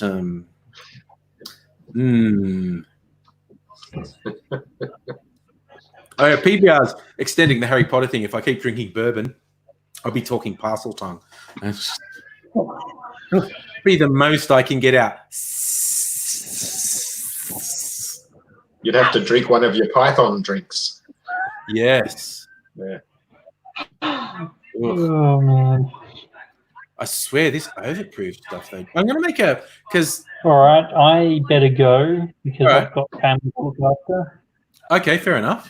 Thanks for dropping Oh, by. Au revoir. See Au ya. revoir. Au revoir. Au revoir. When I did the other bourbon taste test, the drink had 2 ounces of bourbon, so there wasn't much of the little bottles left.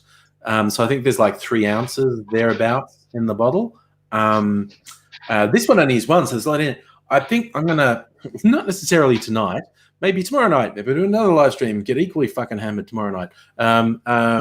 Might do a It's whiskey the weekend. sour. It is the weekend. It is the Weekend in Australia. Yeah.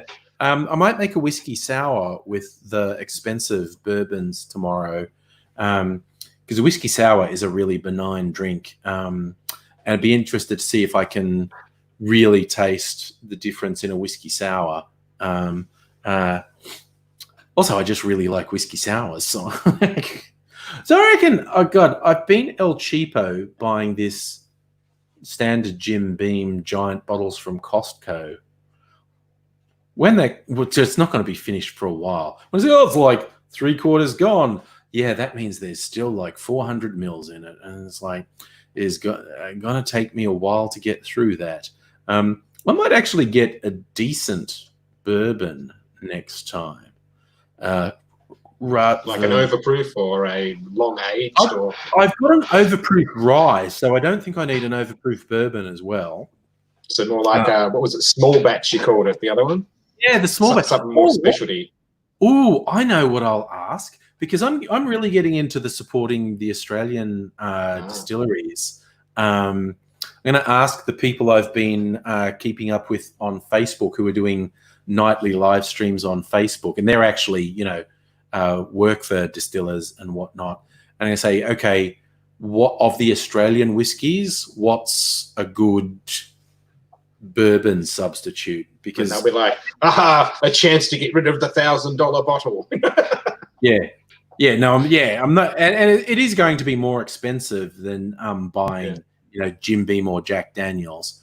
But I'm just going to ask, of the Australian makers, who makes one that's like a good approximation of a bourbon? Because I think a lot of them are more like Scotch profiles,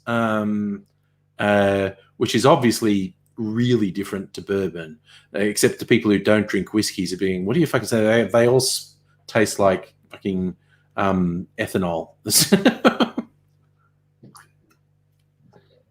PBR, you like Maker's Mark. I've had Maker's Mark before, again, because they sell it at Costco. 1 litre bottles of Maker's Mark at Costco. Most people recommend Maker's Mark. Like Jim Beam and Jack Daniels are like, and Maker's Mark has a much better reputation. And they do sell that, not these giant 1.75 litre bottles. There we go, Kirsten. I thought you might be able to tell me, actually. Aussie distillery called Whippersnapper that makes a bourbon. There we go. Let's look it up. Because we're on the internet, in case you people didn't know. Wasn't bourbon one of those things that it had to be the United States, or like champagne? Yeah. There's no law that stops you, I don't think. Yeah. And they probably, I don't know, our whiskey, whippersnapperdistillery.com. Bourbon, something. Whippersnapper releases Perth's first bourbon. Am I of legal drinking age? So much. Yes. That happened so many years ago. Whippersnapper Distillery, our whiskey. Crazy Uncle barrel-aged moonshine. Well, I tell you what, you've got me with that name. Oh my God. Is that the bourbon, or is that something else? See, they do hand sanitizer. 2 liters of hand sanitizer for 85. But is it flavored? Not flavored, scented. Yeah, bourbon flavored hand sanitizer. That's some fucking quality. It's 80% alcohol, man. It'd do the job. It would do the job. Upshot. We should send some to Trump. You can inject it. Holy cow. So, Upshot. Okay, so this is like their upmarket one is basically twice as expensive as Jim Beam. It's like $98 instead of 40 odd and that's 43% alcohol. But they do cask strength, i.e. overproof, $155 for 64%. Barrel aged moonshine, the Crazy Uncle, and then a clear moonshine called Crazy Uncle for $59. Coffee, the Corona Comfort Pack. Does it have Coronas in it? No, it's whiskey and jerky. Okay. Ooh, quinoa whiskey. What the heck? $220. Jesus. First cask upshot, $880. God damn. Okay, so and that's calling it injectable bourbon disinfectant for Donald Trump. Kirsten, which one of their whiskeys is the equivalent to a bourbon? I'm hoping it's the Crazy Uncle one, because the other ones are way more expensive. Oh, wait a sec. There was a news article back here. Where'd it go? Whippersnapper releases they're a Perth distillery. First bourbon. Here we go. Getting ready to release product. A bourbon-style whiskey. West and East Perth distillery opens the stores. According to Jimmy McEwen. Traditional American-style handmade iodized casks. Name, it's not something that bothers him. He's want to create a spirit-like flavor. Corn comes from Connemara. Retired World War Bomber pilot was the inspiration behind the drink. Brewed homemade beer and some moonshine, so he was a great example to follow. Shared drinks with the American pilots. But it doesn't say which one that is. Free shipping. Well, I'm a big fucking fan of that. Was it with orders over a certain amount, or No, just said free shipping. so it's in the cost then? Yeah, basically. Okay, so Australian whiskey. Let's see the description of barrel-aged moonshine. Crazy Uncle. Light golden straw, slight oak vanilla tones. West Australian grains, 80% corn. Ooh. Oh, well, that qualifies.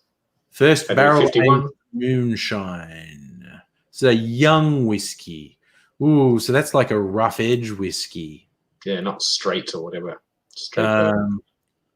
Upshot. Is Upshot the bourbon style one? It's $98. I'm not sure I want to go there. The eventual outcome of a series of our first whiskey. Modern Aussie expression of a well-rounded whiskey. There you go. Oh, well, that's a possibility. Whippersnapper. Kirsten, yeah, welcome to buying Aussie booze. Yes, I know the Australian. Like I said, you know, I at the start of this live stream, I taste tested the 3 vermouths I have because I got a new one that came in the mail just today, so I had to try it and then make a cocktail with it, which is an Australian one called Royal Rogue. Was that what it was called? 3 times more expensive than the Cinzano. Same as the Maiden Eye is 3 times more expensive than Cinzano. Just happens to be 3 times better as well. Oh, nice, Kirsten. It's a really small distillery. 4 guys and a gal in a 4-car garage-sized distillery. Love it. Absolutely love it. Well, we will see. I haven't decided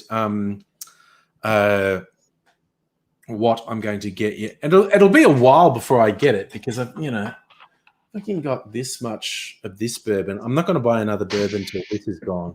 That's not going to go in a hurry. There's probably still like 400 mils in there. What's the American bottle-o? What?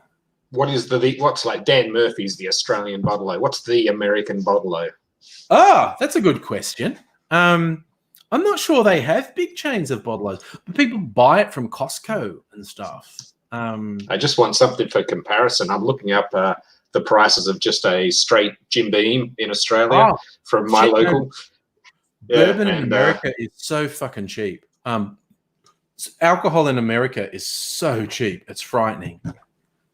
Because fully 50% of the cost of spirits in Australia is tax. Okay,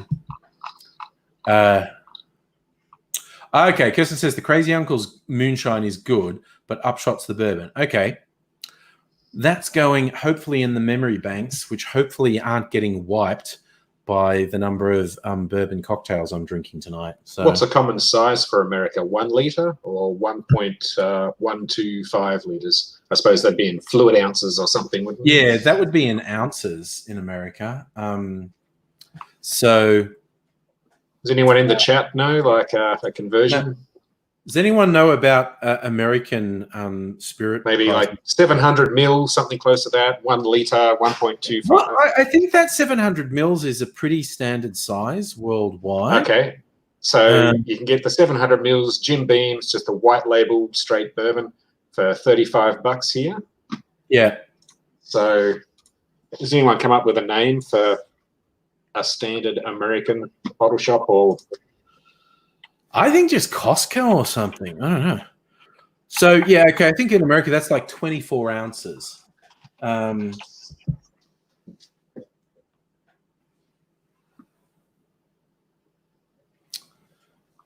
yeah. Kirsten knows the business. In Australia, it costs $87.89 per litre pure alcohol. 750 mils is the USA main size. There we go. 750 mils, right? Yep, I am taking on face value. Kirsten's an expert. And how much was that one in America? I don't know. What are you looking up? Just bourbon, Jim Beam, 700 ml. Okay, so that's like 25 ounce. Yeah. Shit. Fuck. That's 35 Australian dollars. So Yeah. what's the conversion? Alcohol prices USA. Okay. My travel costs. Alcohol prices in the US. This is a general guide. Beer at the grocery store, $7 to $10 for a 6-pack. Wine, $6 to $7. Bottle of vodka Smirnoff, see, about $15. So that's a good approximation. They're saying Smirnoff vodka is $15. So look up like Smirnoff at Dan Murphy's. Smirnoff. Got a 1 liter. Okay, here we are. 700 mils. That's $38.90. So $39. Basically, we pay double. The shorthand is we pay If I double. convert Australian into US, it's $25. Yeah. So what did they say? $15? 15. Yeah. So we're not far off double US prices, and that is tax. And I'm kind of okay with it. Alcohol is a social ill, quite honestly. There you go. Kirsten works at a distillery that ships to the USA. I would thank you so much for your expertise, by the way, Kirsten. It's good to have someone who knows this stuff. Is Smirnoff made in Russia and imported? I'm honestly not sure if Smirnoff, I think, was a Russian vodka. I don't know if it's still uniquely Russian or if they've licensed the name or something. Yeah, sometimes they send an essence and then you have to, local distilleries make it up. Yeah. Someone's got the contract to do it. I think Jim Beam does it with their white label ones here. If you want to get the American one, it's a black label or something. Yeah. Jim Beam. Am I right or wrong? I don't know. This is just what my brother-in-law was saying because he prefers the black label. Musically, are you going to be playing the last post at 7 a.m. tomorrow morning? I think your neighbours will be fine with it, my friend. Be a bit churlish of them to object, quite honestly, to a dawn playing of the last post. But anyway, okay. I had a very slight spillage, and I'm going to get. It was only slight. I'm not covering for myself. It was only. Slight. Yeah, incontinence happens with age. So. Just gonna get a cough. Some depends. You might be able to get them shipped from Woolies to your door. Adult diapers. I just got to clean up a little bit. I'm thinking Australian ones. I'm trying to support more.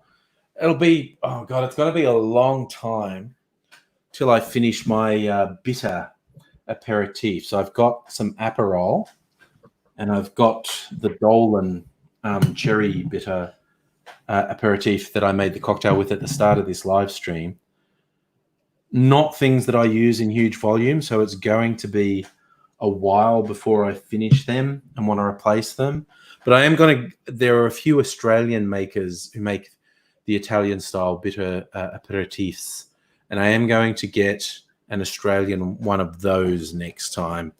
I have to decide which one because there are a few, but I'm getting an Australian one of them.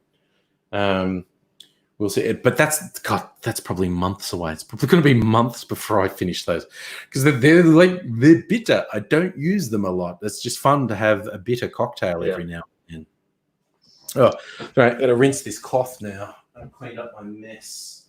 Safa, you've asked how is my food and alcohol stock going? I don't drink a lot. One of my daughters moved to Queensland just before the lockdowns. And she left all her alcohol, so I drank the remainder of her Midori with lemonade, which is why I replaced it. And now I've cracked that open. So, yeah, so I may just go through her stocks. I've since talked to her, and she's like, "Yeah, no, just drink it." So yeah, but I don't drink a lot because diabetes, fatabetes. Yeah, you don't want to drink too much, no. Yeah, exactly. So. Only has 5 Aussie aperitifs. Which one would you recommend? The ones I like the fucking Campari's too much for me. I just cannot get on with Campari. But I've got Aperol. I've got this Dolan bitter cherry. I mean, I've got Amaro here as well. I've got Punta Mez. I've got Fernet Branca. So I'm not shy about bitter stuff. But just I can't fucking do Campari. So of your 5 Aussie aperitifs, given that, I like Aperol and this Dolan cherry. Kirsten says that's like picking a favorite child. That's fair. PBA, you think the cops will be monitoring people's homes on Anzac Day to make sure there aren't big gatherings of paying respects? You may be right. Honestly, while the restrictions are obviously necessary because people are dickheads, like the Eastern Suburbs councils went, we're going to reopen the beaches for exercise only. Closed the beaches the same day they opened it because it was just full of people just not fucking hanging out on the beach. They explicitly said you can't just hang out on the beach. You have to be jogging or swimming or surfing. And everyone was just at the beach having the paddle, and they closed the beaches the same day they opened them. It's just like people are dickheads. So there obviously needs to be some level of enforcement because people are dickheads. But oh man, the cops seem to be enjoying their powers way too fucking much. Oh, I bet, yes. Nah. It's cops and politicians. If you give them power, they don't give it up in a hurry, and they really, really like to exercise it. So, so again, Kirsten, okay, don't pick a favorite child, Kirsten. Just tell me what your 5 aperitifs you have are. I won't put you on the spot. I'm just interested in which ones you have. See, we've got someone who's quite the expert. We'll definitely pick your brain. We're here. Imbroglio from Poor Tom's. I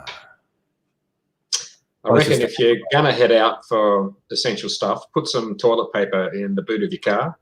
And if you're pulled over, delivering emergency toilet paper to, my frail relative. Ooh, that's a good plan. The only trip I've made that I thought there was an outside chance, because it was a long way from home, that we might get stopped by cops. We're actually taking birthday cake and fresh baked bread to my kid's auntie, and he's like other side of town. And I just said to my daughter, she baked the bread and made the cake. And I just said, okay, the story is if the cops stop us, your auntie is actually housebound and can't go out. So this is a care thing we're doing for her, okay?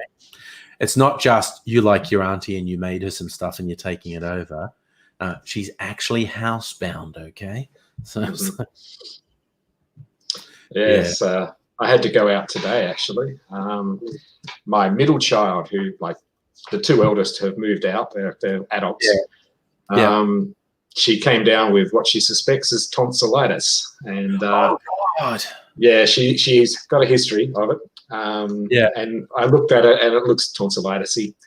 But anything that is throat-related, you must get COVID tested. So we booked her an appointment. We spoke to the doctor. And she is now in quarantine. Oh, God damn. Yeah. So is like isolated in her room, or? No, the entire household. There's a few people who live in the same apartment, and they're all you're quarantined now? No, I'm not. I specifically asked that because I don't live with her. Okay. Yeah, she's living with a friend at the moment because she wanted to go out by herself. They are quarantined. So, so she's got to get a COVID test. And then it'll be sent off for testing. And once they hear back from that, they'll decide whether they're still on quarantine or not. So, is that the friggin' nasal swab that she has to get? That's the one. I showed her a video of it just to get her prepped for it. Oh, she's like, God no, damn. just let me die. No, let me die. Yeah, don't stick something into my brain. Yeah, Yeah.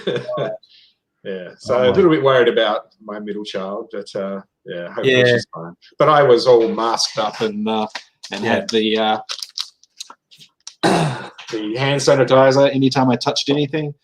So yeah, and showered and changed my clothes and put them all in the wash when I got home. Even got some isopropyl alcohol that we've been using to make our own hand sanitizer before we got some, and doused my head in it and got it all in my beard and hair. I wasn't taking any risks. What's yourself down with alcohol? That's good. Pretty much, yeah. Then had a shower straight away. Kirsten's saying some more of the Australian ones, the Poor Tom's Oka. I've been, I was thinking of getting something from the Oka range when I next want to get an aperitif. Oh, there you go. Kirsten only has 4 Australian aperitifs in the market. Brilio, Poor Tom's Oka, Applewood Bitter Orange, Adelaide Hills Distillery Bitter Ruby by Mintino. There you go. I was thinking of getting the Oka just because the daily live stream I've been watching on Facebook Live has been they feature as someone who works for Oka, I think. So I've been thinking of getting that one, and also the Bitters Lab, which is like one of my favorite places. They sell the Oka products, so that was the one I was thinking of getting. So, but again, it's going to be months. It's going to be months before I go through. Probably going to get another vermouth before that, because this one's still you can't even see. It's like it's full to here. So, but the last. Yeah, you can see the liquid move. So so it's full to about here. The last bottle of Medini lasted me about 2 months. This one will probably last about the same. I'll probably get another Medini when I finish that. Yes, Henry on the live streams for Oka, he's very funny. Never tell. Is he just that exuberant, or has he had a couple drinks before he does the live streams? It's very interesting. So, my timing is really good. It's just coming up on 10, and I'm just finishing the 3rd apple and bloody oranges. How you feeling? Possibly ready for bed. I might try some high-end whiskey sours tomorrow night, because I've still got quite a bit of the little bottles left, enough to make a decent whiskey sour out of each of them. So, Steve, how are you, my friend? Okay, Kirsten informs me that Henry's that exuberant at 9 a.m. That's okay. I'm also surprised he's really that exuberant at 9 a.m. because I think his normal job is like doing bar stuff, isn't it? I thought people in the trade were very night owlish and were not necessarily particularly full of life at 9 a.m. That's fun. Watching other people do the live streams, and I think this is the whole thing, how we all feel less alone, either watching live streams or doing live streams. A lot of I noticed the BBC's been doing some watch-alongs, like with different shows, Doctor Who and other shows, and then people from the show that they're running are doing a live chat while it's going, and they're like saying, "Hi, I remember shooting that," and they're telling behind-the-scenes stories and whatnot. And I haven't watched anything, but I did notice when I was just flicking. Is that on YouTube or? No, the BBC was screening that, I think. But I did see on YouTube Pierce Brosnan doing a running commentary for GoldenEye. So there's two. I'm probably going to watch that. So it's like Pierce Brosnan, like, what's it, 20 years later? I hope he's having a few drinks while he does it as well. Just telling you all the behind the scenes gossip about what was going on. Martini, probably. Yeah. What was going on while we were shooting that? So I bookmarked that when I happened to be flicking through YouTube and saw that Pierce Brosnan doing a watch along to his James Bond movies. I thought that could be good. But there's more and more people doing that, like watch alongs. They're going, see, AZ and I had this idea years ago. We were doing our commentary tracks for DVDs. We'd sit down and go, okay, this is the one we're watching, this edition, put it in your player and press play now. And then it's like we're all hanging out together saying stupid shit while we watch a movie. I think there's a Netflix app or something for doing watch-alongs. So probably. Yeah, like to sync yes. up. Yeah, people think. Yes, Netflix have actually been promoting that. Yes. Yeah. There is something like that, yes. I haven't looked there at you it. go. Safa, Zack Snyder did one with Batman vs Superman. That would suck. Sorry. that was pretty mean of me, honestly. But Zack Snyder, I don't know. It's just I love. I was watching a video the other day, and I've forgotten her name, but she's quite well known on YouTube for her film analysis. I'm blanking a bit at the moment, but I just watched one. She was focusing on Mad Max Fury Road for how expertly setup and payoff is done in Mad Max Fury Road. And she just keeps referencing Zack Snyder is so fucking bad at this. He's like, does big reveals that there was never any setup for, and no one gives a shit when the reveal happens because there was no setup for it. And Mad Max Fury Road is just like flawless with the way it does setup, reference, and payoff. And Zack Snyder's just so fucking bad at it. But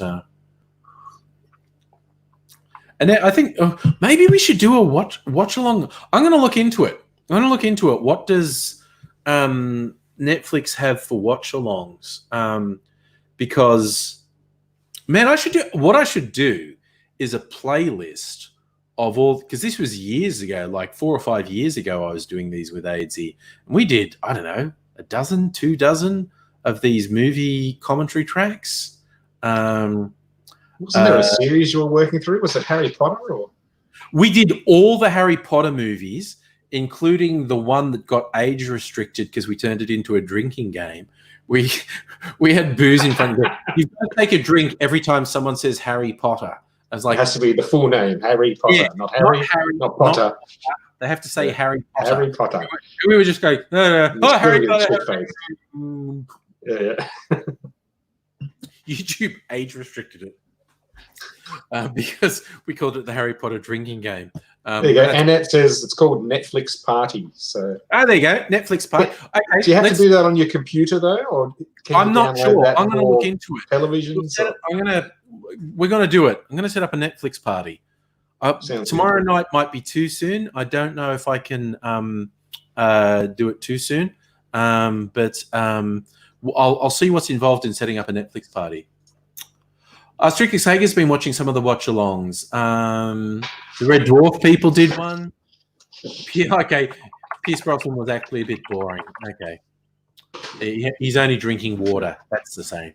I'd say Kirsten's saying no one's good at 9, but Henry is he seems like an exuberant guy. His live streams are, and it's multi-streamed. I watch it on Facebook, but I know he does it to Twitch, multi-streams to Twitch and probably some other platforms as well.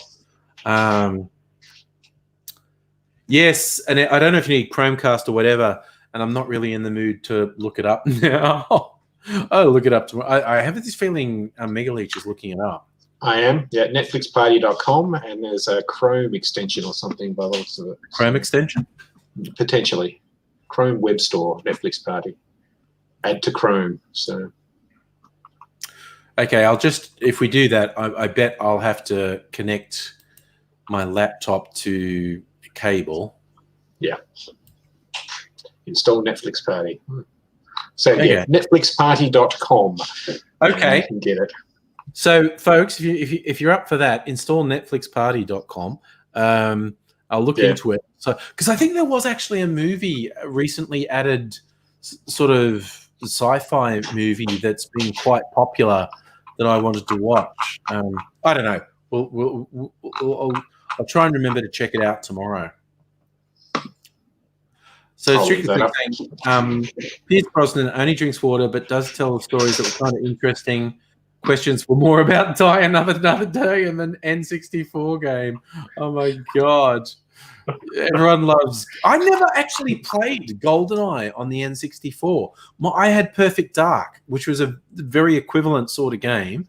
The multiplayer on Perfect Dark was really good, and apparently the multiplayer on GoldenEye was really good. I was big on Perfect Dark as a first-person shooter and multiplayer game. Kirsten, okay, it's the Applewood Distillery. Yes, Monday, Wednesday, Friday. Yes, definitely. I find it really entertaining.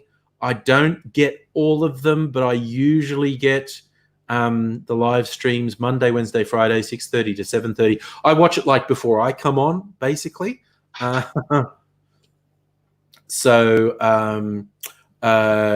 Yeah, and Applewood, I think they do live streams about wine on other nights, and I don't give a shit about wine. I'm not a wine drinker, so I like the ones on Monday, Wednesday, Friday. Honestly, oh, interesting.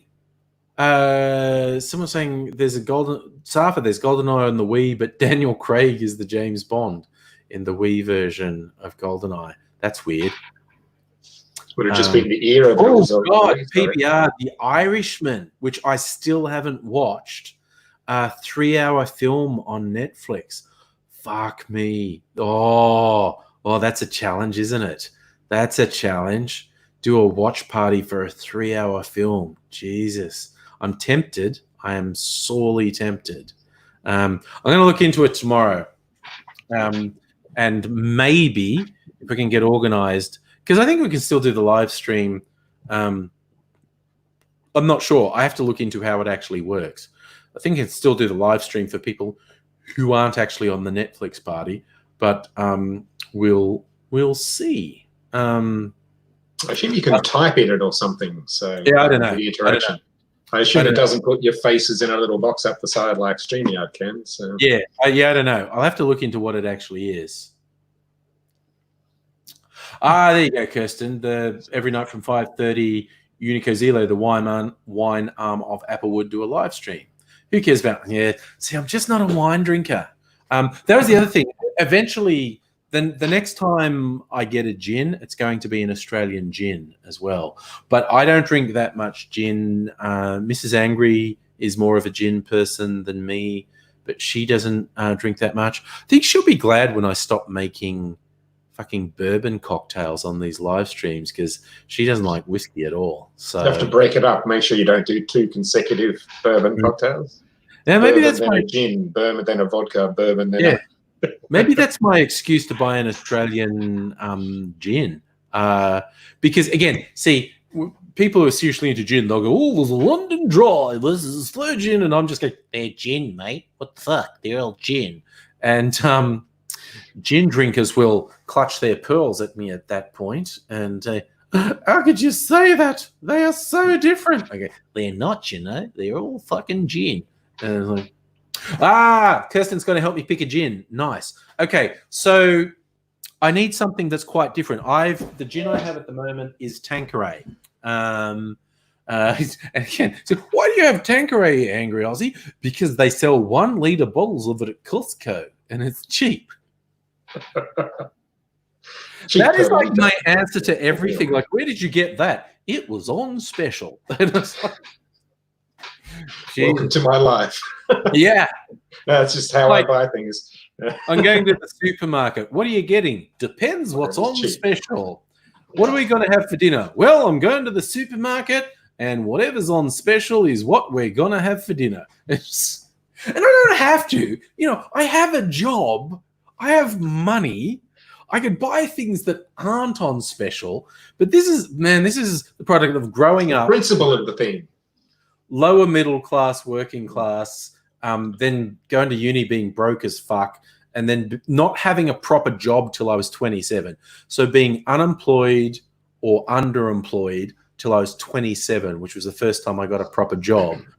So I always still act like I have no money. So I buy stuff that's on special. All right, Kirsten's helping me out with gin. The Gin Cart AU. That's your Ginstagram. Nice. Where's my pen? Got to find it. Sorry.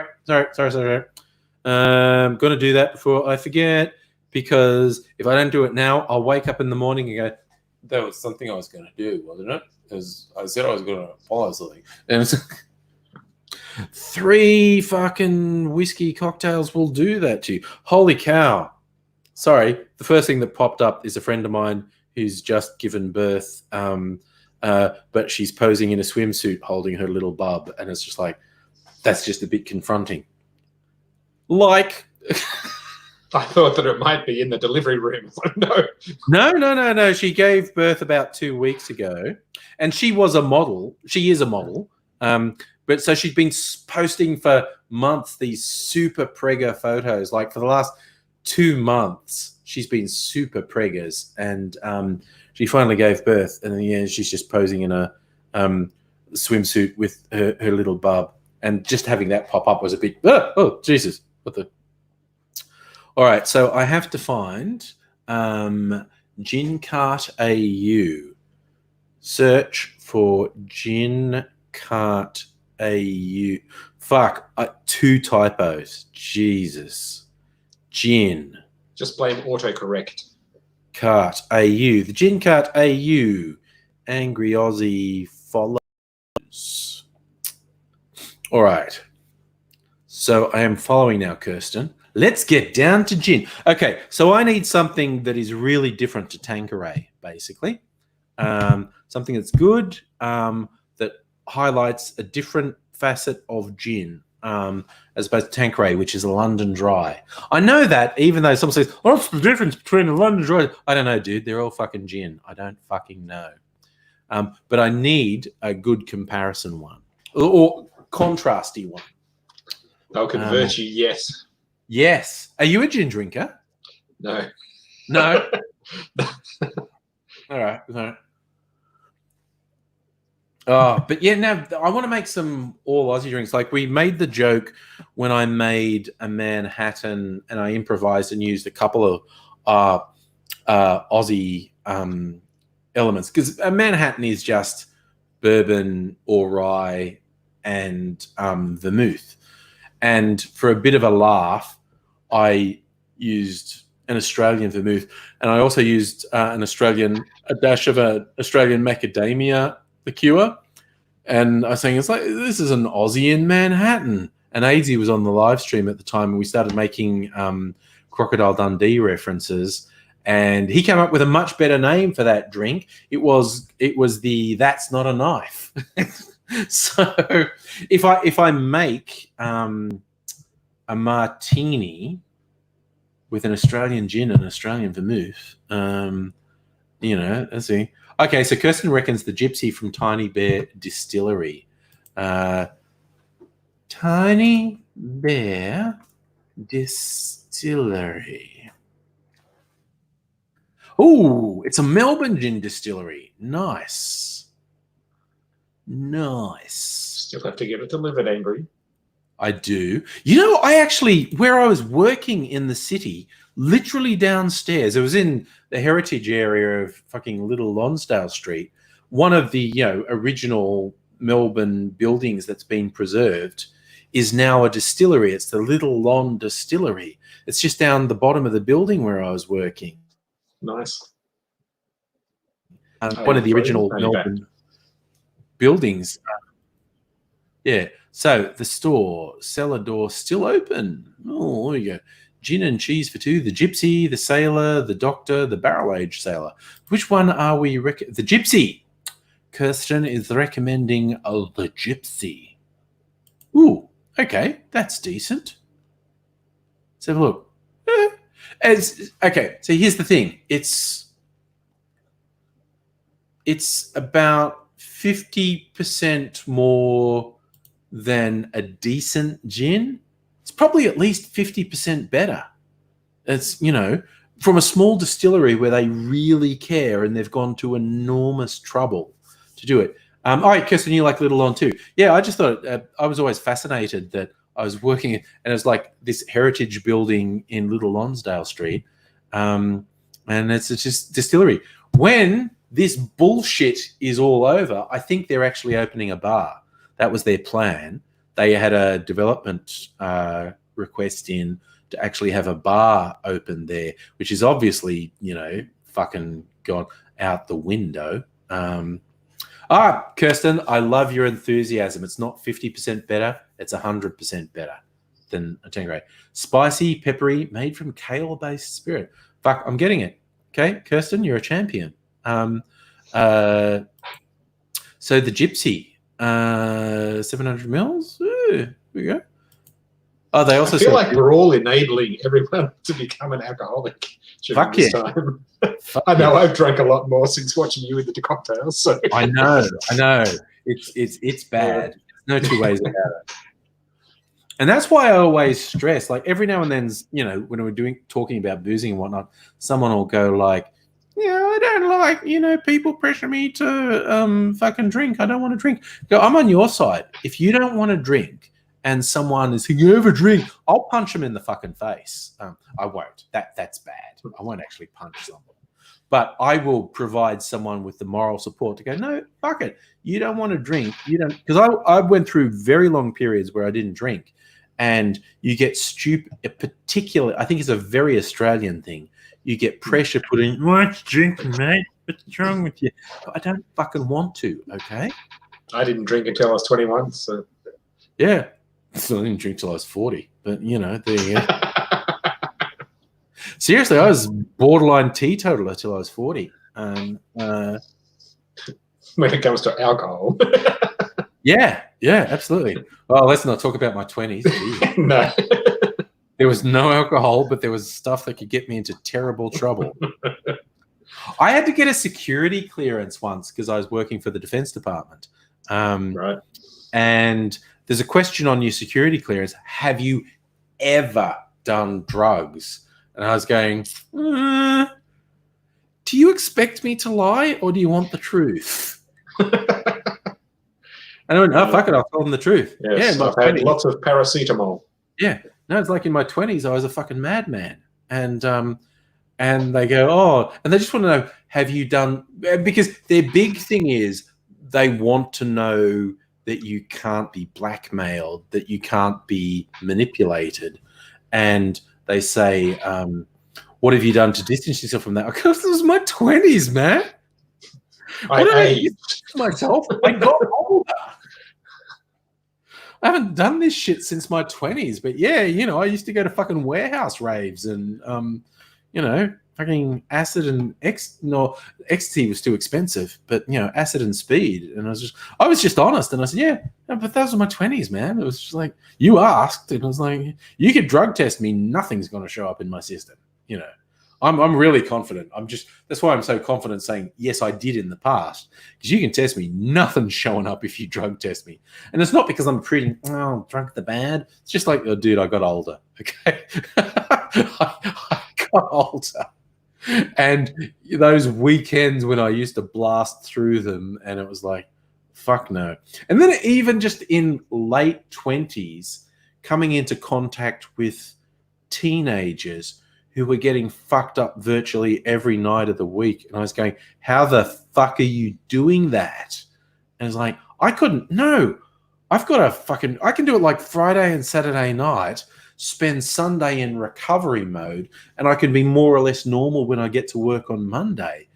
But you get these people who are just 10 years younger than me who are getting fucked up every fucking night. And I was like, oh, Jesus.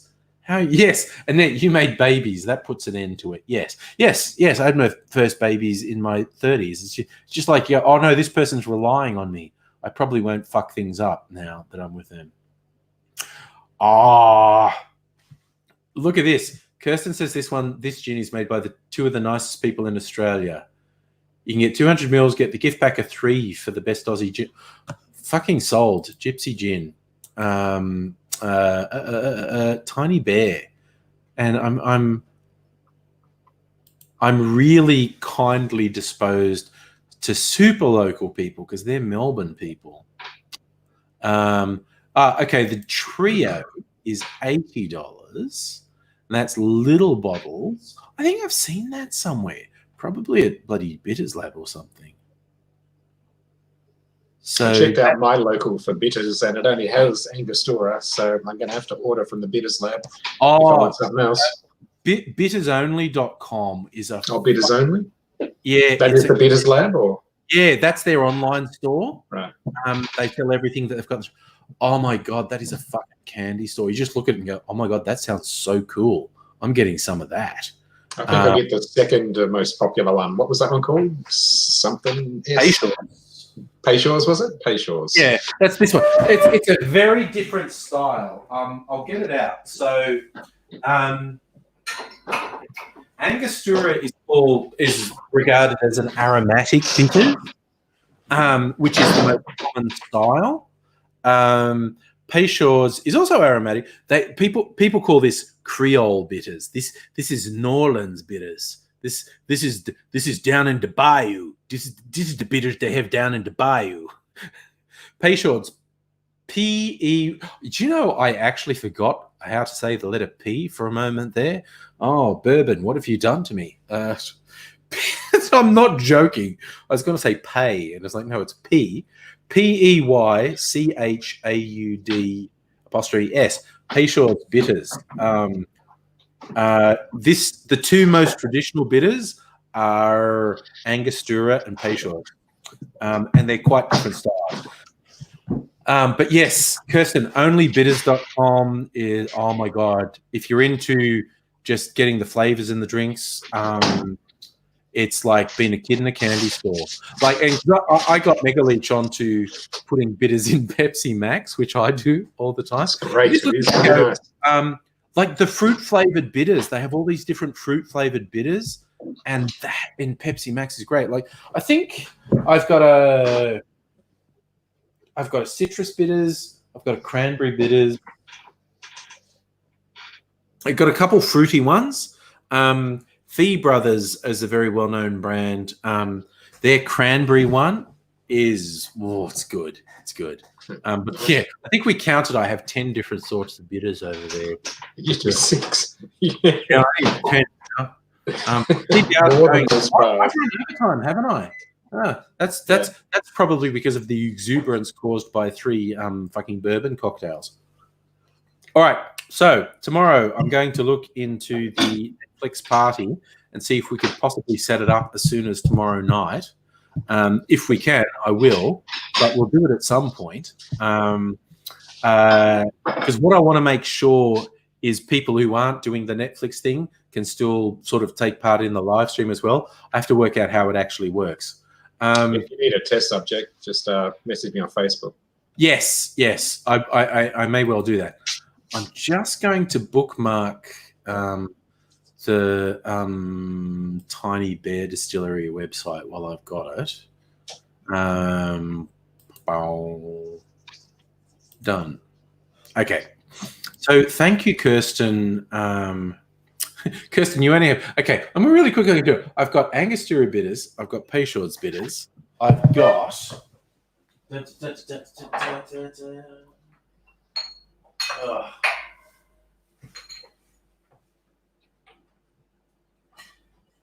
I've got lots. I have to make 2 trips to get them all. I can't carry them all in one trip. Put those down. Dun, dun.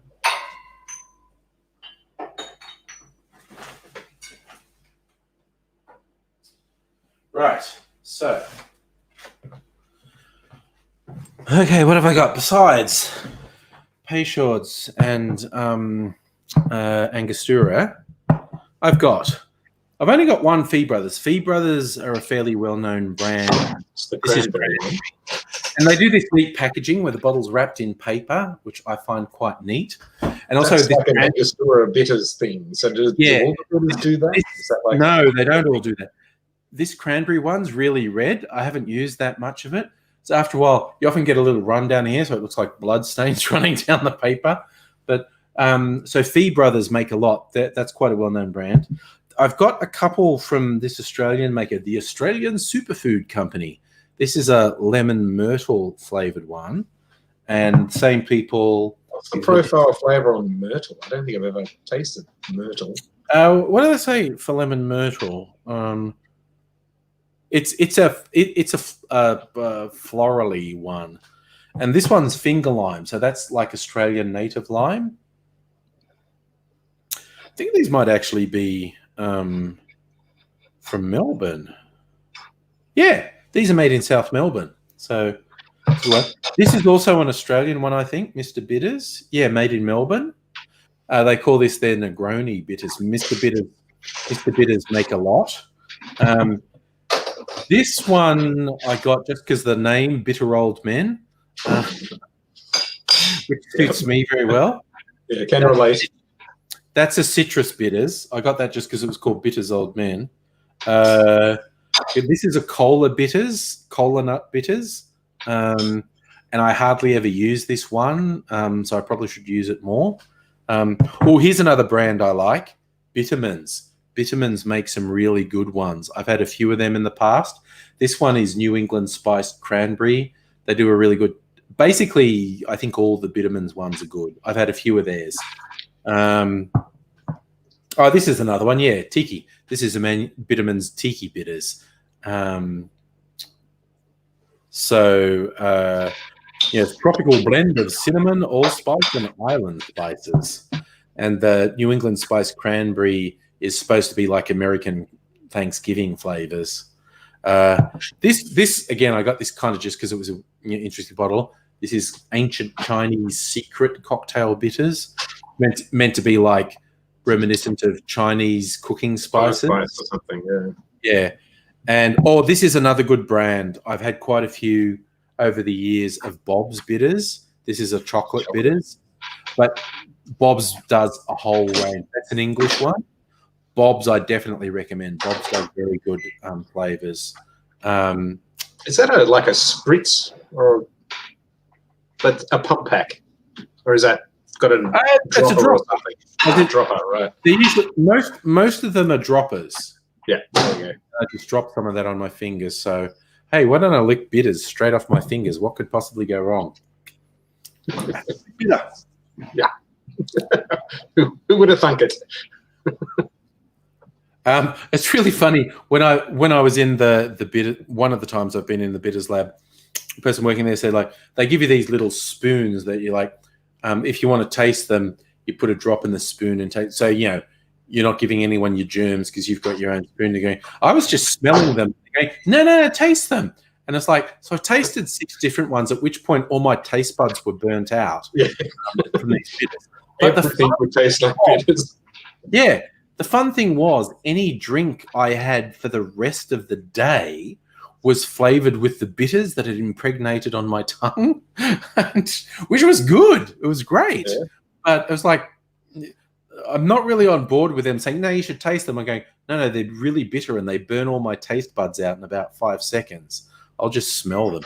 So I've got 1, 2, 3, 4. Have you got any gin so I can cut it with it? 11. I actually have 12 different bitters. Well, you should have asked them for something to cut it with so that, you weren't taking straight bitters. Add some water or something, yeah. Yeah. Oh, no, go for some Jim Beam or see what they got. Ooh, I like that. Annette made a Gibson with vermouth, gin, and solo. See, I'm not a purist. It's like if you make something that you like, that's a good drink. You do get some people who get obnoxious and they're purists. They go, no, you have to use this, this, and this. It's like, well, I'll follow a recipe to a point. But it's like if it's got a thing in it I don't like, I'm going to substitute it for something I do like. A good cocktail is a cocktail you like, not a cocktail that adheres to some weird set of rules that someone says you have to follow. So a good cocktail is a cocktail you like. And you only find out what you like by exploring. Like 2-3 years ago, I never would have believed that I've got into the weird shit that I've got into. But you just explore and you find out, ooh, I like that. I'm going to try something like that. And then you see a recipe and go, oh, that sounds wild. What's that ingredient? I don't have that. I'm going to go out and buy that ingredient just because I saw it. You're going to buy a bottle this big that says to use 20 mils of it in a drink. And I was like, fuck it. Yeah, I'm going to do that. Well, like when Mrs. Angry and I go out on date nights, we find a place that does good cocktails. You know, she actually keeps notes on her phone about, you know, okay, this cocktail is called that. We rate it, like my rating system out of 10. If it's 6 out of 10, it's okay, and I don't hate the fact that I paid for it. 7 out of 10 is good, and I wouldn't mind having it again sometime in the future. 8 out of 10 that is good, and I'm definitely getting it again sometime. 9 out of 10 is, oh my God, I want another one of them right now. Have you had many that have fallen to the 5 and below category? Oh, there's been a couple where it's like, yeah, okay, make a note of not getting this one again. Yeah. Sometimes they get to 9.5. It's like, holy fuck, this is like the greatest thing I've ever had. Make a note. This is a really good drink. Yeah, what's in it? I'm getting those. I see. Kirsten, that's exactly what I do. You see the descriptions on the menu, but you don't know the relative measures that they've put in. Go home and try and make it yourself and butcher it. That's so much fun.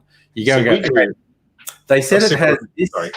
Yeah, you go, they say it had this, and this in it. Okay, I think it's probably at this levels. And then you taste it and go, nah, that's nothing like it. We do a similar thing when we go to a restaurant and have a meal that we like. We try and replicate it at home. So absolutely. We did one with a fettuccine that we had, a salmon fettuccine out. Ooh. And I had a chicken fettuccine recipe. And so I found out which components needed to be changed. So we swapped the chicken for salmon. We put capers in it and a bit of garlic. And it was identical to the restaurant. It was beautiful. It's become one of our staples. Yeah. But you kind of learn, like when you find whether it's food or a cocktail recipe, it feels kind of exotic. Okay, there's a kind of exotic ingredient in that. Oh, I don't know how much of the exotic ingredient to put in. You go, oh, I think this much. And then you taste and go, that's way too much. Okay. Lot less of the exotic ingredient. Okay. I tend to go a bit heavy on the capers because I like capers. So. Yeah. I mean, like, for instance, with cocktails, one of the better cocktails I had a lychee liqueur in it, and I didn't have a lychee liqueur home. So I got a lychee liqueur. And what I found out is lychee liqueur has a really strong flavor. So I thought half a shot will be fine in this mix. No, this just tastes like lychees now. Okay. So try it again another time with like quarter of a shot, and that was much better. But you think at a certain point, quarter of a shot, I'm not even going to try it. But this particular ingredient has a really strong flavor. So it's really just like a dash of it. Yeah. Oh, Kirsten, you're making syrups. I've made a couple syrups. What syrups are you making? Syrups are heaps fun. That's where you make whatever flavor you want. I'm intrigued by your stevia one because that's a good sweetener for me. Yes, because it is good. The sweetener I made of this is good because most of the sugar syrups, no sugar added. It's just that with. I put a bit of sugar in, but most sugar syrups are like 50% sugar, 50% water, and I used much less sugar, and I used a couple spoons of the stevia tea leaf, and it's really quite nice, and it's much lighter than a sugar-based simple syrup. But yes, I found this from a hippy dippy herb shop. But yeah, it's experimenting. It's like, fuck, how much of this do I don't know? Put a spoon in, see what that does, and you boil it up like tea for a while. Just got this little bottle of agave and stevia mix, and it's fairly low on the sugar because from the agave. Yeah, and, I use that to sweeten things. So yeah, no, an agave stevia mix would be great for making a syrup. It's like it is literally a liquid, though. It's a very it's a liquid. Yeah, well, it might be fine as it is. How thick is it? It's just with water thickness. It's very, very thin. That would probably be a really good sweetener for cocktails. Yeah, so it's very potent. You'd only want a little squirt in there. Yeah, and that's what you need to experiment with. Like when something says, "Oh, you use half a shot of sugar syrup," go, "Okay, I'm going to experiment with half One squirt. a teaspoon of the stevia syrup," and you experiment with it. Yeah, I do have a 1-for-1 like crystal that I could probably make a syrup out of. So. Oh, holy cow, Kirsten! You're making, are those different syrups or one syrup with honey, lemon, lime? I'm assuming those are different syrups you're making: a honey syrup, a lemon syrup, a lime syrup, and a passion fruit syrup. They all sound good. They all sound so, because I love citrus flavors. So the idea of a lemon syrup or a lime syrup, oh my God, you've just made me want to make that. I don't have any lemon. I have lime juice that I've squeezed from some limes, but I don't have the peels. You've made me want to make a syrup with lemon or lime in it. Oh. So Strictly Seeger has asked, doesn't alcohol in general rise my blood sugar levels? Yes. So I really don't drink very often at all. So. Yeah. Oh my God. A friend of my dad's got told, and this when I was still a teenager, friend of my dad's got told his diabetes was such that if he didn't stop drinking alcohol completely, he would go blind. And he didn't stop drinking alcohol, so he went blind. Which, what a fucking idiot, honestly. Yeah. It's not, look, as much as I clearly enjoy making the cocktails, as much as I clearly enjoy drinking alcohol, if someone said, "Oh, we've just detected complication X, if you don't stop drinking alcohol altogether, you're fucked," I would just stop drinking alcohol. I'd have a yard sale of all my fucking alcohol to get rid of it, but I would just stop drinking alcohol. But this guy didn't, which, again, one of my fondest childhood memory is my youngest brother. He's only 3 years younger than me, but he had the most fucking evil sense of humor as a teenager. What he would do when this guy would always visit us at Christmas or either on Christmas Day or Boxing Day, because he's like an old friend of my dad's. They'd come around and say, his name was Ken. And he would come around, and he was blind at this point, and he's in the room, and I'm from a big family, so it was very noisy because there was a lot of people there. There's normally about 20 people there, anywhere from a dozen to 20 plus people there. So it was noisy. What my brother would do when Ken was there, blind Ken, he would say loud enough for almost everyone in the room to hear, apart from Ken, because he's on the other side of the room to Ken. He would just say loud enough so we'd hear it and Ken wouldn't. Just go, "Ken, do you want to see my Christmas present?" "Oh, you can't, can you?" And he would keep doing it, and we would all be laughing. And Ken's going, "What's so funny?" And we're going, nothing at all. But he lost his sight, so his other senses would have been enhanced, theoretically. Yeah, there is that. I'm sure he didn't know. But my brother would just keep doing it, like, "Oh, Ken, do you want to see?" "Oh, you can't, can you?" And we would just be like, "Shut the fuck up, dude." And he was just like, he just had such a demented sense of humor. He was so evil. And I put it to him occasionally these days, some 30 years later, and he goes, "No, I didn't do that." I mean, you did so, you fucking psycho. You did all of that. Milk Me Manta. You've changed the username a bit. Oh, buddy. The big dog's been drinking. Jack Dan's Fire on Ice. Nice. I actually did a comparison of 3 different bourbon cocktail. Well, the same cocktail with 3 different bourbons, which I will be editing and putting up on my cocktail channel. Oh. Well, ooh, it's my show now. Yeah. What the fuck happened there? I have no idea. It was the Megalith show there for a second. Just for a second, everything went, "Oh, what happened?" There were cheers from the crowd. Yeah. Wild. All right. So we've run just a tad over time, but I needed to run over time to finish all my cocktails and get to the state where I could get to bed without falling over, quite honestly. But no, this is Hydrate. Four cocktails on a Friday night. That's fucking. As Mrs. Angry said, because like we had we're having date nights at home now, but last Saturday night, we do them every second week. Last Saturday night, so this Saturday night's not a date night, so I can do a live stream. Last Saturday night, we got food from one of our favorite restaurants called Alerna Stolla, where we usually go for date nights to have the food and cocktails. We got the food and I made the cocktails. And she did come in, you don't make cocktails as strong as Alerna Stolla, do you? And I'm like, apparently not, because we'll have 2 or 3 cocktails there and be pretty fucked up. Like, it's like you have one cocktail, like I'm going to the loo now between course. Like to have one cocktail with the entree, one with the main, and one with dessert. And it's like, I've had one cocktail, I'm going to go to the loo before the main gets here. Fuck me, what's wrong with the floorboards in this place? They're really fucking wobbly. The floors overproof or something. Yeah. So whatever they do at Alerna Stolla, they are not goddamn shy with their cocktails, because after half of the first cocktail, you go, oh shit, I'm drinking alcohol, aren't I? Okay, cool.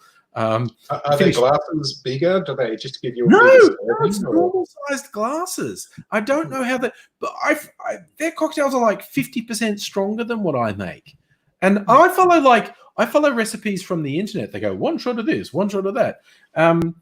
But whatever Alerna Stolla do, they make them 50% stronger, because over a course of an hour, 2 hours to have a 3-course meal, 3 cocktails. It's like, fuck me, I'm glad we came here by public transport, because Jesus, no operating heavy machinery for me right now. I know, Milk My Mantis, 4 cocktails. That's pretty mild. Like, I certainly wouldn't drive a car at the moment. But yeah, I'm not going to fall over when I stand up. What was New Year's Eve? Well, fuck New Year's Eve. That was a different fucking story. I honestly lost count of how many cocktails I made on New Year. We did a 7-hour live stream. I watched that afterwards. From 8 p.m. to 3 a.m. my time. That was a long haul. Fucking hell. That was just like, no, I'm still going. It's New Year's Eve. I'm fucking going. Because we had people from Western Australia, and it didn't turn midnight in Western Australia till 3 a.m. my time. So at about 2 a.m. I was going to give up, and the people in Perth went, oh, still an hour to New Year's Eve. Like, fuck it, we're staying for another hour. I think I went to bed before you even started the stream. Yeah, that's fucking sensible. I was like, Jesus. Yeah.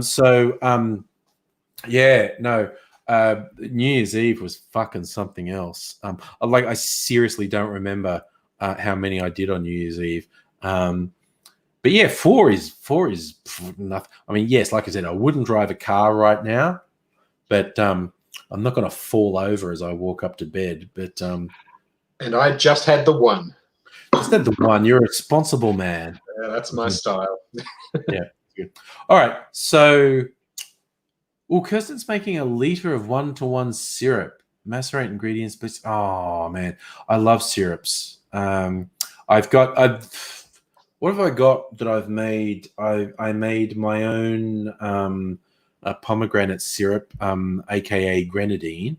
So I've got homemade grenadine in the fridge. I've got the stuff I made with unrefined coconut sugar, which has this it's such a good sort of treacly malty flavor in that. Goes really good in rum cocktails, like tiki cocktails. Just a real No, it would be really bad for you. But also I have the one I made with stevia, and I had some orange peel in that. The thing it's quite like in last night's live stream when I was drinking the Vegemite vodka. The first bottle I got out was the wrong one. I was going, this is not the Vegemite vodka. This is, oh God, this is the stevia. And you were like, oh, it has a subtle Vegemite aroma. I was like, this is sugar. Yeah, it's sugar. Vegemite is 50% sugar. So I was like, But it was just so funny where I went like, that's not Vegemite. And then you got the real Vegemite. And it's like, that's not Vegemite. And then I had the Vegemite vodka, and it's like, yeah, that's the Vegemite. That's the Vegemite. You should promote your Vegemite challenge. Vegemite vodka challenge. Jesus. Again. Yeah. Well, Timothy said he was going to do it. He hasn't messaged me yet, but fucking hell. anyone, seriously, I will. I'll find some sort of container that I'll seal up a shot of Vegemite vodka in and mail to you.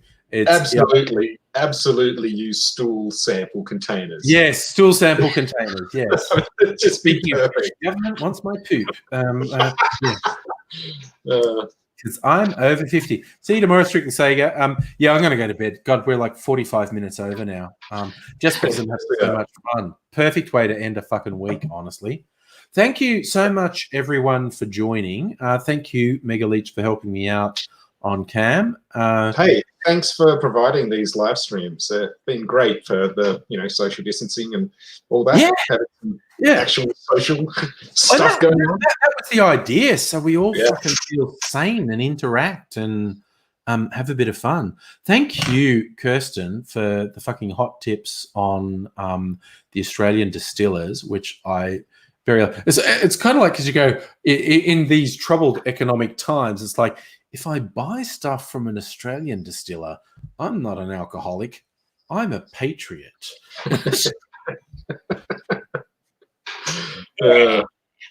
Yeah. So I'm going to get some Tiny Bear booze. I think I'll just get the Gypsy that you recommend. I was intrigued by you can get the sampler where you get 3 little ones of their 3 specialty vodka gins. But I think I'll get the Gypsy because you recommend that was the best one. Yes, help your local business. So so when I posted on the socials that I'd got, I put it back in the fridge. Where is it?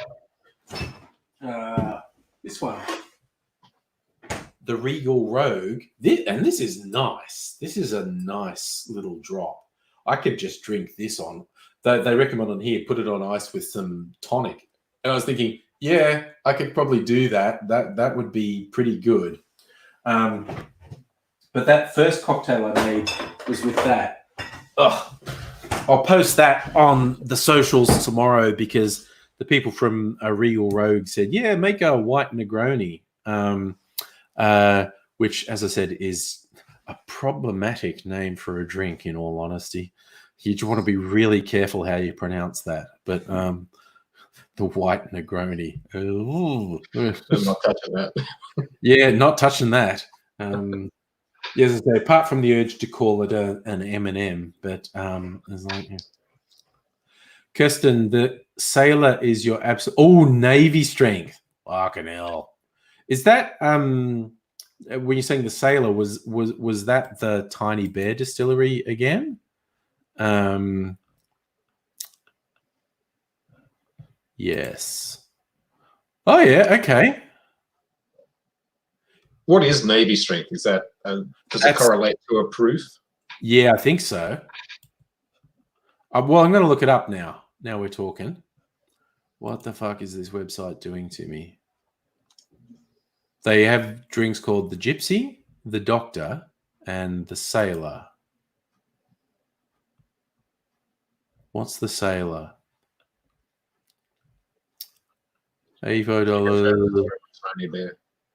Have you ever wondered what Navy strength actually means? Yeah. We enter the British Royal Navy, an organisation that, like the very busy indeed, they found that you mix Navy strength, 57, 58% with gunpowder, it still ignites it. So is that what proof I thought they drank it with gunpowder there for a second. That's very Navy. I looked it up one point, because I thought, proof is double the alcohol content. So 100 proof is 50% alcohol. And I actually looked up, why did they even say that? And it's because theoretically something that's more than 50% alcohol, if you put a grain of gunpowder in it and soak it in it and then take the grain of gunpowder out and light, it will still light. And if it's less than 50% alcohol, the gunpowder won't light, like the wetness will stop it from lighting. But over 50%, the alcohol content is sufficient, the gunpowder will still light. So that's why 50% is 100 proof. And that was a taxation thing. So, okay, so the Sailor is 58. Would be considered more flammable, I suppose, and so yeah. harder to transport. barrel-aged sailor, barrel-aged gypsy, the doctor, the gypsy, the sailor. So okay, so the sailor is fucking 58%. What have I done here? Why is this fucking website fucking me up? What's the gypsy proof? Oh, and so the bosun couldn't stiff the sailors on their rations. So what, they'd test their alcohol and make sure it was at least 100 proof. Yeah. So it watered down. It was definitely a taxation thing, stuff that was because higher alcohol spirits is you could dilute them and still make money from them. So they would charge a higher excise on higher proof alcohols. And that's the thing that in Australia, overproof spirits attractive. Okay, I'm going to get the sailor then. Fuck it. It's like 58% as opposed to 43%. Fuck it, man. Fucking go Navy strength. Fucking Navy strength.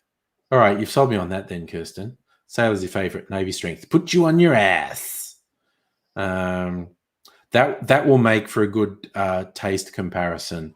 Bloody Tanqueray, which you can get anywhere, and a boutique Navy strength. Fuck yeah. You'll have to come up with some sort of maritime cocktail name. Oh no, they're Undersiege or something. There are very good Navy themed gin cocktails, definitely. Oh, Kirsten, you reckon I should get the 3-pack? Okay, I'll get the 3-pack. Oh, that's the obvious thing to do, of course, because then I can do a comparison, like how different do the three of them taste, and then compare it to something bog standard like. That's what I'll do, and then I'll have 4 cocktails to drink. Oh. Quad fisting it. Quad fist. Although, because Mrs. Angry likes gin, I'll find a gin cocktail that doesn't have citrus, because citrus tends to give her heartburn. Yeah, it's all good. Yeah, but see, that's the thing. See, Kirsten, I had been under the mistaken impression that you don't really taste the difference between expensive spirits and bog standard spirits, and I have been proven to be extremely wrong in that by my own scientific experiments. Now, I've done it with bourbon. I should do it with gin as well. And say like, yeah, because Tanqueray, I'm not a gin drinker, and it's like Tanqueray is like everyone says Tanqueray is okay, and it's like, but yes, if these other ones leave it in the dust, then yeah, all right. Fucking plan. Also, I love ordering stuff on the internet. I'm going to order it now. Fuck it. I'm ordering it now before I forget. Because you get presents. Like Mrs. Angry for her work orders a lot of books. And so she gets parcels delivered all the time. And I feel really jealous. It's like, you keep getting presents in the mail. I don't get any presents. Why don't I get presents? And she's like, I just ordered it off the internet. Fine. I'll go and order something off the internet then.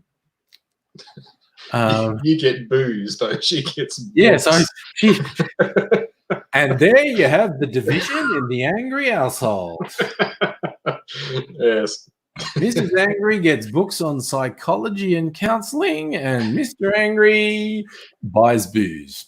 It's when she starts ordering the books on Alcoholics Anonymous or something that you have to start to worry. Yes. Well, that's when the intervention's coming. She bought me. This. Oh, nice present, and it's a really good book.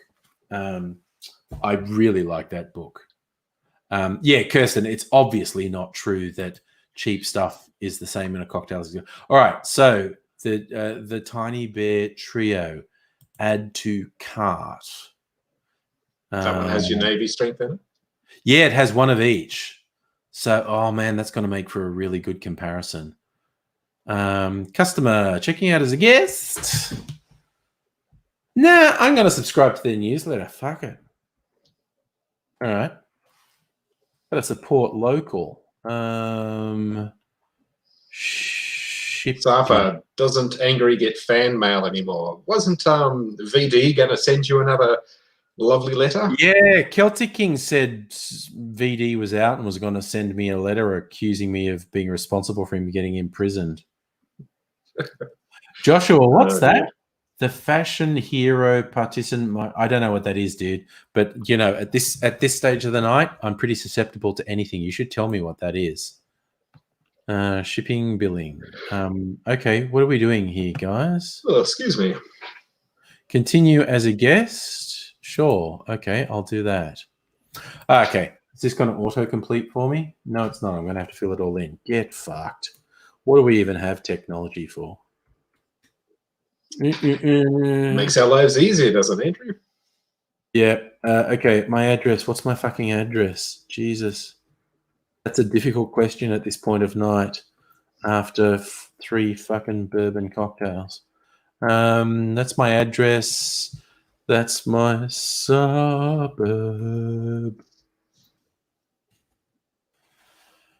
Australia. Yes, I'm in Australia. I'm in Victoria. What's my fucking postcode? I think I know what it is. You know what? I'm going to look it up because I'm just not real. I'm just not really sure. Annette's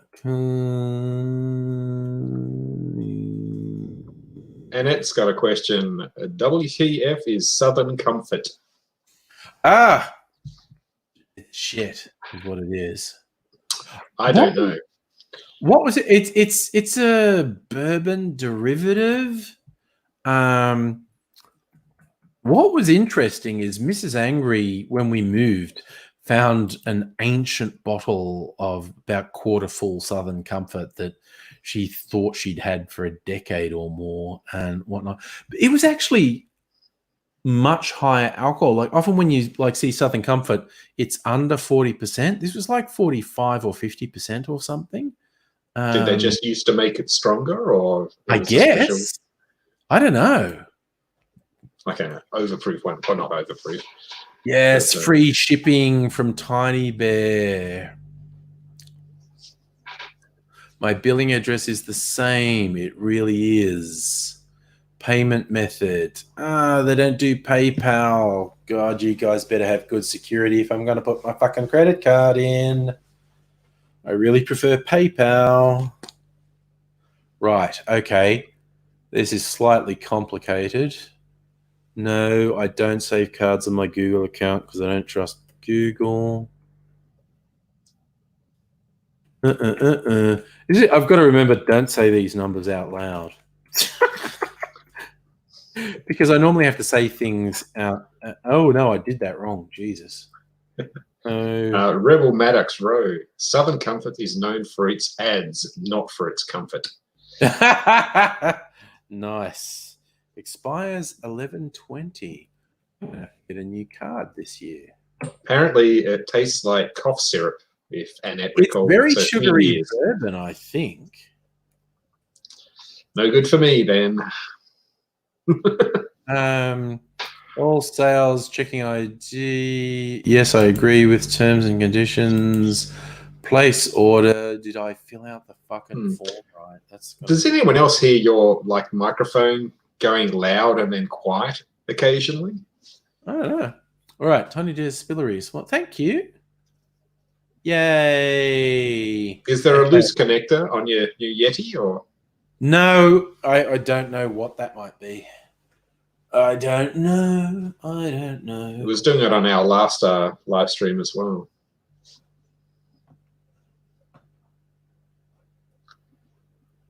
Rebel Maddox, Southern Comfort's known for its ads. I still remember the joke. Take a shot, take a shot, take a shot, take a shot. What's the one that Matthew McConaughey advertises? He does like Jim Beam or Jack Daniels or something, doesn't he? Or yeah. See, Kirsten's agreeing. Southern Comfort's mostly sugar syrup. It's a really sweetened bourbon.